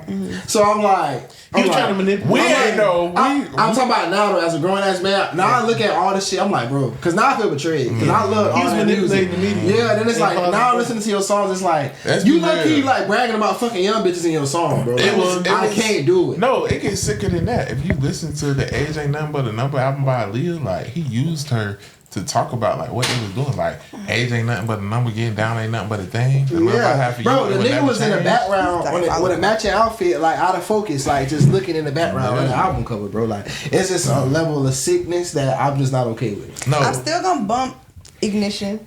I'm sorry, did y'all just hear what I said? Age ain't nothing but a number. Yeah. Getting down ain't nothing but a thing. Yeah. The love I have for you, it would never change. That's some sick shit. Yeah. And black people was just age Pretty ain't bumping, nothing but a number.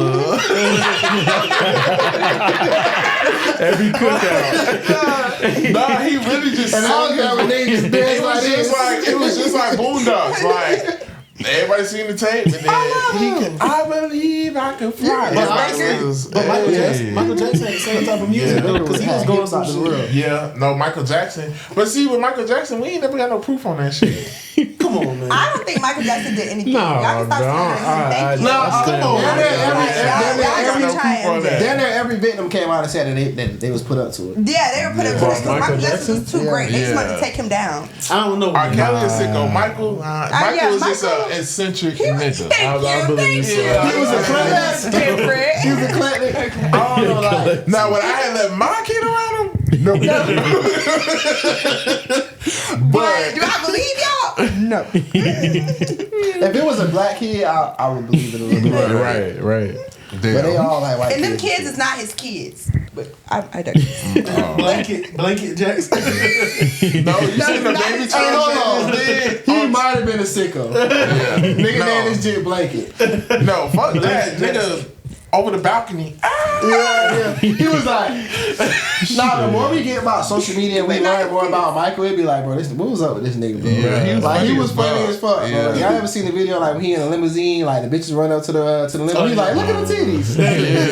No, with the 50 Cent song, he was like, I love this song. Honestly, I think Michael was a real nigga though. At the end of the day, I just think at the end of the day, like his life got so out of control and he felt like he missed his childhood. Yeah. So it reverted him back to a kid. Yeah, he did miss his childhood. Yeah, on some weird. Yeah, Joe Jackson had that nigga doing a bunch of shit that he had no business doing. Did y'all ever see the conspiracy that wasn't his real voice? Like he had a real deep, Prince is like that too though. Prince's voice is like deep. a nigga voice, and it's two clips. Where he do it. Yeah. I want to see. He talk like a black man. But like being a celebrity back then was way different than now. Like I feel like now we appreciate motherfuckers being authentic, but back then to be a celebrity was to like be an idol. So you couldn't be normal. I was about to say they were really superstars. Yeah, you couldn't be accessible. Like you had to be like almost god like or whatever. So like that makes sense to why like. Do you feel like Michael Jackson? Like people be saying he was like the last superstar, but I feel like Beyonce can't just go out and roam the streets. Michael Jackson had people crying on the side. Yeah, Michael Jackson different. Nobody touched him. Nobody. Yeah, I think it's different. But I think Beyonce comes closest to it. Like, I don't even think she can't just walk through the town center. I think she's closest. I think she's closest than anybody out, but she's not even close. Yeah, That's not anybody gonna touch. But you know what's crazy though? One thing I done like peeped over the past like couple months is that like for white people, y'all do know like white people feel like Taylor Swift is bigger than Beyonce. Yeah, like that shit is crazy. Like, and I feel like with Beyonce, white people and black people listen to her, but I feel like white people don't understand that. Black people do not listen to Taylor Swift. Like we acknowledge her, like she got some bops or whatever, but like ain't no niggas just be like, hold on, speak for yourself. Like she got some bops. I never ever. Oh no, like she got some bops. Don't get me wrong. Like let's keep it 1K, bro. When nigga was on punishment, I could only listen to the radio, and 92.7 ain't work on the boom box. 95.1. 95.1. That white people be making some good ass songs. Yeah. But I'm saying, like, I understand exactly what you're saying. Cause I'm not gonna lie. If I see Beyonce walking in town, I'm be like Beyonce. Yeah. But if I see Taylor Swift, I'm be like, move, bitch. Right? I mean that bitch. Her booty little as fuck. It's a little long body ass. Lanky ass. This some do-out shit right here. Y'all funny. Yeah, like I think not worried about no Taylor Swift. Yeah, but nah, like I feel like Michael Jackson is a different level of star. Like I remember, I was a huge Michael Jackson fan when I was a kid. You know what I'm saying? Like, and I remember like Michael Jackson was the first artist I remember like you could like email that nigga. Like he had like an email set up and you could type shit. That was not him. Of course not. But like just like he was just like no, I was that bit. I was that bit. Yeah, Mike. I just perfected my moonwalk. You know what I'm saying? Like, still working on tippy toe shit. Call Mike Jones. Yeah. We used to text Soulja Boy. Oh, Soulja Boy. I used to call Mike Jones for sure. I used to call the hotline.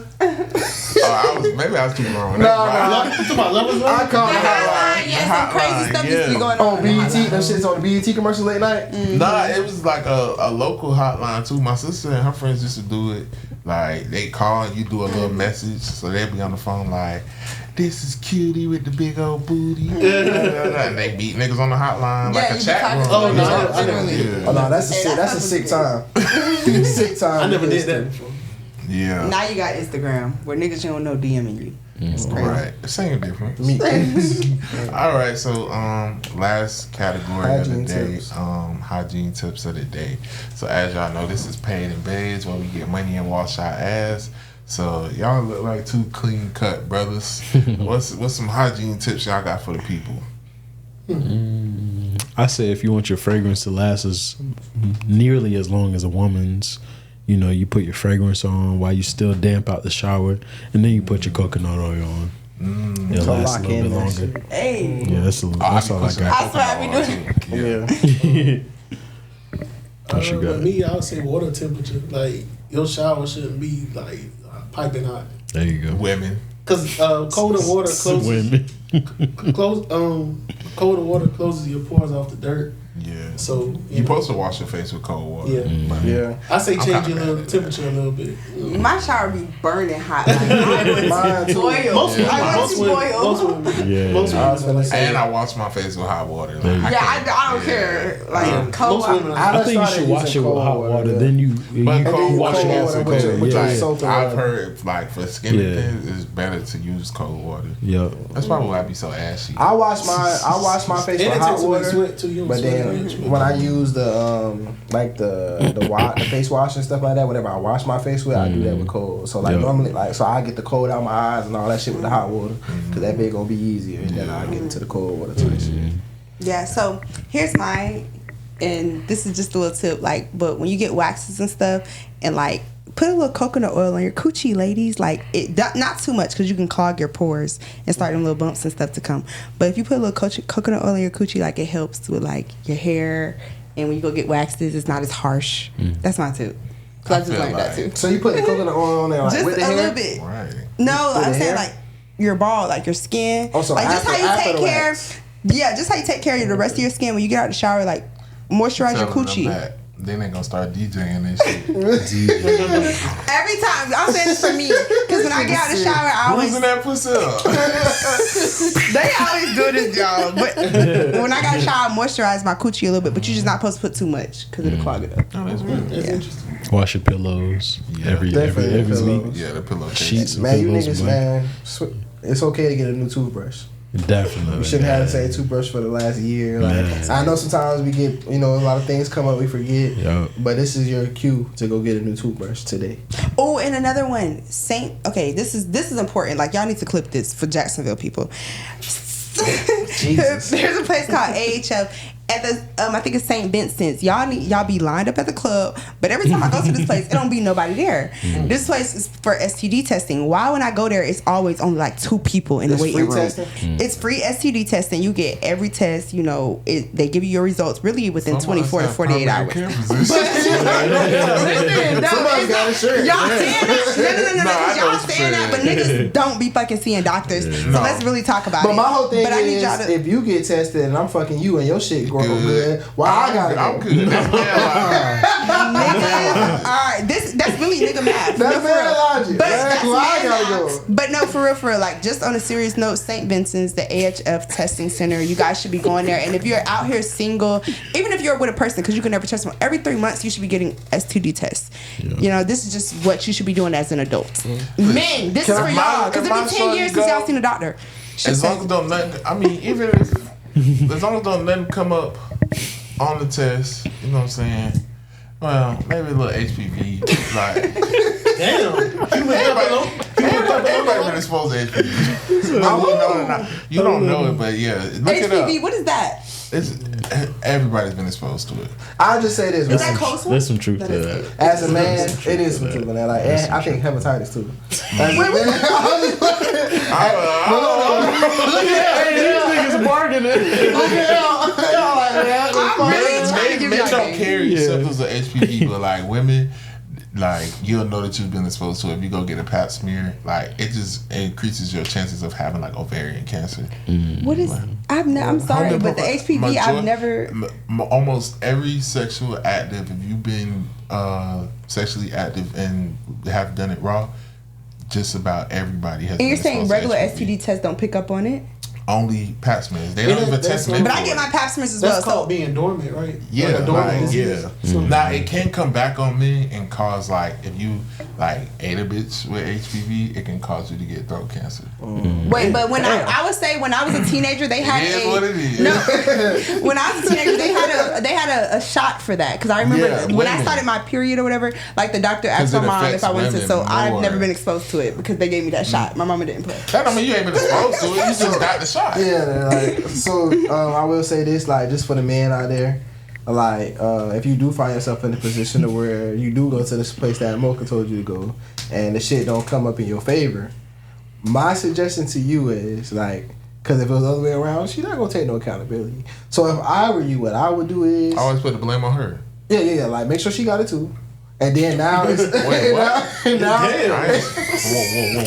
no. This is freaking crazy. No, I'm saying, like, if y'all gonna talk about it, like you said, like, put it on her. You need to be able to put it on her, so like you can be like, y'all don't know who gave it to who. No, ladies, this is why you stay on top of your shit. Like, I'm on top of my shit. Niggas can't even play with me. You go every 3 months? Every 3 months. Okay, literally. so if I meet you within a month, it ain't no telling who the fuck really got it. Like, who had what? If both of us got it, because if you're the only person I had sex with since my STD test and I know I'm clean. And guess what? You the only person I had sex with too. Now what? Who lying? That's a conundrum. Niggas, you see how sick niggas is? Y'all see how sick niggas is? And you take that shit to the grave, my boy. And they will. Men are gonna fuck you raw. Like, these niggas don't give a fuck. Cause now she's gonna be thinking like, damn, maybe my last nigga gave it to me and it was lying dormant. Yeah, because you fucked chlamydia can lie dormant, like all type of shit. For how long? For like a year. However long in my life. Some people don't know they have it and they not taking antibiotics, or sometimes they don't finish their antibiotics and they still have it lying dormant. So you saying even if you get all your panel and everything's negative, you can still have some shit? No, like that's people who not getting tested. You don't know. So like, let's say you was in a relationship and your nigga on the way out he gave you chlamydia and now you get with me. I could be like, you might have been had that shit from your baby daddy. Like, we don't know. We don't know. Side effects be different for different people. I knew somebody with chlamydia and they didn't. There was a guy actually that I played basketball with and he had it and he, generally we think that it's supposed to be piss and shit. Yeah. But really he had it, he just didn't. No. No, like, health classes really did us a disservice because I felt like they was really just trying to scare us out of having sex. But really though, the shit that they was showing us was like the worst cases, like untreated for years and shit. Right. And really what it'd be like small ass symptoms that you wouldn't even think of like once you get older. Like the health class that I took in college versus the health class I took in fucking high school, and even like when we in elementary and they show us the videos and shit, like it's totally different. Like in real life, that shit don't be like how y'all think it is. Like it ain't giving blue. Hey, let's be real. That logic he gave us, we learned that from a woman. Angela on Why Did I Get Married? She flipped it on Marcus. She was like, Keisha gave it to you? He was, yeah. No, she didn't. You got it from whoever. Boom. Yeah. You got it from me. Fuck you talking about. Yeah. So yeah, just always make sure, fellas, if you want to stay with that woman. This bitch like, yeah, if you want to stay with that woman, if you want to stay with that woman, make sure she can't tell who it came from, or you can't tell who it came from. Psych yourself out, player. That's yeah. You gotta get real delusional. Real delusional. It get real crazy out here. Yeah, love is love. Y'all man. hear these niggas. It be like game is game. Because 9 times out of 10 she did fuck another nigga. So now she is really that's God blessing you for real. You know what I'm saying? Because he trying to show how you gonna feel? Because woman. now you sitting there with gonorrhea. What you finna go do? I'm saying if I had to catch gonorrhea from my side bitch to find out that you cheating on me, that's worth it. I think that's modern medicine, baby. So niggas really don't be giving a fuck. They just gonna go get that motherfucking I just read a Dr. Sebi book. No, gonorrhea. They gonna give you a shot in your dick. In your dick hole. Y'all gotta get a shot in your dick hole? I don't want that. I know. I mean, back in the day, I know somebody who had gonorrhea. That is crazy. It was not me. That's crazy. No, shot in the dick is crazy. I'm good now. Like I was just playing my arms. Shot in the dick. I don't want to play no more. Yeah. Because I heard that they had to stick a Q-tip, and that's crazy too. Yeah. All that shit. I don't want nothing in my dick hole. So you just gonna walk around with it? Cringe. It was like, fuck, I'm just thug it out with the gonorrhea. Like, do it ever go away if niggas just out here walking around with that shit? A pee hole is very small. Yeah, so St. Vincent's y'all HF. Who brought this shit up, man? It was you. Yeah, I'm just giving people because people don't know. Because now I'm traumatized. When you go to them. Me too. Yeah. People don't know they be at the club lined up for Boss Man D-Lo, but at that motherfucking clinic, y'all asses over there. Like, I'm just saying, make it make sense. I was bad as fucking school, but I ain't go to the clinic.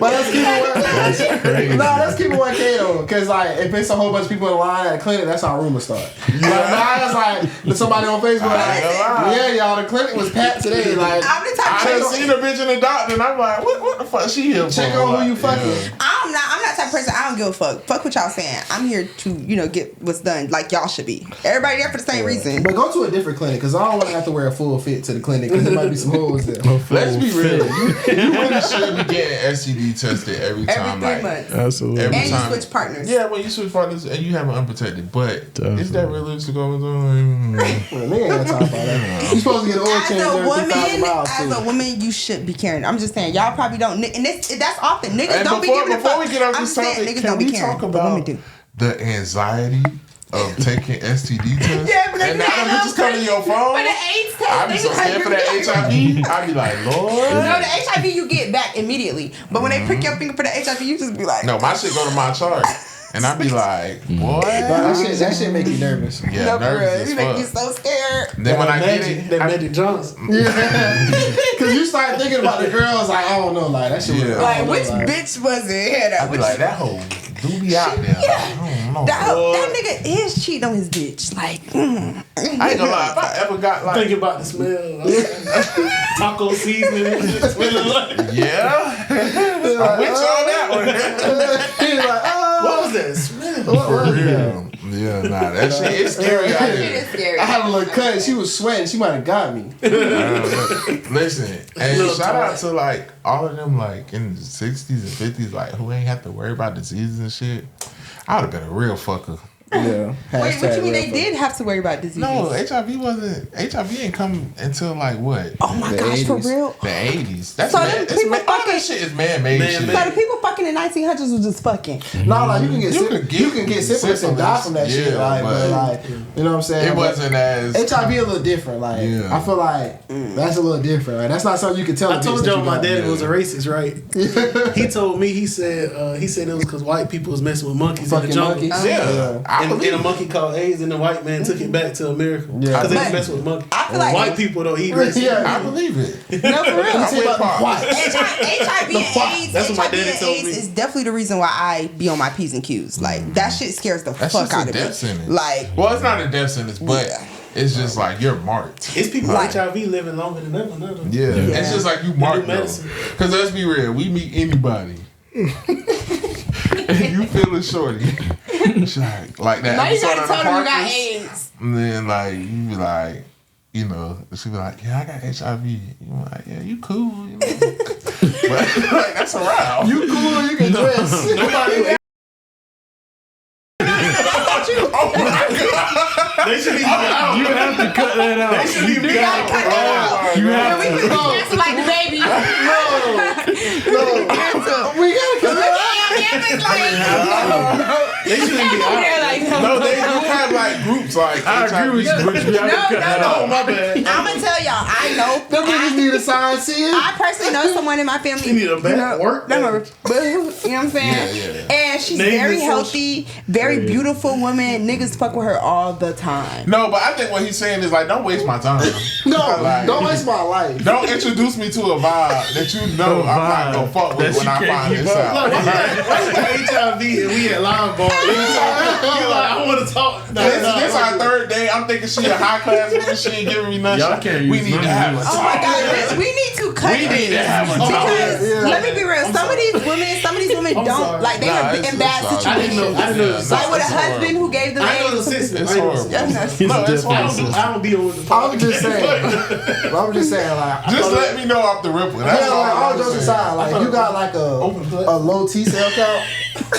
He said they can't go to live. If you got a low T cell count, I'm out. HIV. Now, if you got herpes, we might be able to do something. What can y'all do? Nah, like you can only get that shit from outbreaks. So it's like We just gotta fuck with the lights on. 2 rubbers. We gotta fuck the lights on. But wait, Put the I can boxes tell. on. Wait, no, this is a serious question.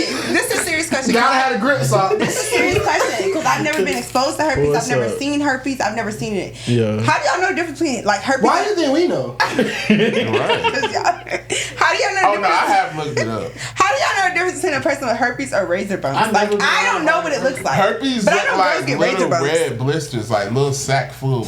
Like if you look it up, like, They be like I've never pimples, seen they be on the heads. Is it like pus just spill? look. I never seen it. See, okay, so I went to I went to never a been up trade close to school. I was hurt. in fire rescue, so I did a what's the name? What do you call it? A project in my health class on herpes. Like You got a lot of run-ins with sexual transmission. no, and I'm gonna tell you right now, it's 4 us in here, and 1 in every 3 people have herpes. Yeah. So that's one fact. Okay. And then some people, they don't even know they have it because it could lie dormant. You won't have an outbreak until years later. The herpes outbreaks come from stress, anxiety, things like that. And then there's 2 types of herpes. It's herpes 1 and herpes 2. So that's The cold sores. Yeah, the lips, and then you have genital herpes. I've never had a cold sore before, and I got my HSV test. That's how I know I don't have herpes. And just- but I'm just saying, like, just know it's very more when- prevalent than you think. when y'all see girls you might with- have fucked somebody with herpes and you didn't know. But I didn't get it because my HSV yeah, test they didn't said have an negative. outbreak Okay. at that point. They wasn't Okay, like, damn, so- I lost my job. My herpes. When y'all see girls with like razor, if y'all see girls who shave, they got razor. No, How you bro. doing? That's A razor bump That's is it, gonna bro. be Cut that different. nigga It's off. just like when I get cut, Cut like that nigga haircuts, and I mic bump up. Damn, I lost my job. Look up herpes Damn, my bumps. herpes. It looks like little, like you. It's gonna look like a rat. Like that shit gonna be blistered up. Like you're not gonna want to fuck with that. All I know is Usher danced at the Super Bowl and had a baby. Since I heard allegations. Young boy that had Young boy, 57 yeah, girlfriends, don't care. 75 wives, and 85 kids. With All right, y'all. Nigga do it. We definitely. all his this kids was a got good pod, alopecia. Yeah, they say 50. Nigga definitely doing good. though. Yeah. They say 50. I ain't know HIV was sensitive though. I ain't know that. Good I episode. apologize. I mean, they canceled the baby for it, but Oh, I didn't know. I mean, we didn't say what he said. Homophobic shit. Yeah, we didn't do that. That that was basically putting HIV like Only that's on gay people. on Yeah, I gay ain't know people. that. That was ignorant. You know what I'm saying? Yeah. Man, but we said one ignorant, like, Yeah. like just be. It's like if you got HIV, like keep that shit between you I and was yours. trying to say, man. why are you trying to meet people if you know in your heart that you have? You need to go to Wait, specialized what events. about when niggas be having gonorrhea and chlamydia and they know that They shit? shouldn't try to meet And they be nobody. fucking people. That Go get yourself dirty ass together. Yeah, Same like, applies for niggas with AIDS. I mean Yeah. HIV. Like, bro. yeah, like You why? go to jail for that. Hate But you. yeah, She's got a feeling. Oh, okay. You gonna Okay, we finna finish up. yeah. But Why are you relax. out here eating? But what Like, I will say is there are people like it's a girl from Jacksonville. She's very viral on TikTok. Her ex-husband gave her HIV knowingly, and she didn't know. And she got a new husband who's not HIV and positive. And just like Cookie and Magic Johnson, his wife stayed with him. He cured though, right? No, he not cured. This has been a great. That's what Kanye said. Kanye said Magic had a cure for AIDS. I thought I mean- CV cured him, but okay. Anyways. I mean, nothing. I don't put nothing past the world. I shouldn't have dismissed you like that. You might be right. Cause CB cured Because AIDS. they say CB cured left eye herpes, so I don't know. But What? all of that is hearsay. That's And why she burnt that nigga house down. Okay. Oh, because he gave her herpes? For real? Damn. Yeah, Do we clap on this outro? It's been a good episode. I like these conversations, man. appreciate Y'all have been y'all. great Thank guests. Let them know again when the tournament is. It's March 23rd at Global Outreach Academy, and doors open at 6 p.m. Wait, I thought it was the 24th. 24. I'm sorry. No, the 23rd is a Saturday. 23rd is a Saturday. Okay. I done talked to him. Yeah, I think 23rd is a Saturday. 23rd. I got a Okay. flyer. It was 23rd. Okay. I bet. So this been a great conversation. So it's your boy Low Key V. This your main man, K Thrizzle. And it's me, Mocha Banks. And this is Paid N Bazed. Yeah, my bad. Hey. It paid the bad house. Get money and wash your ass out.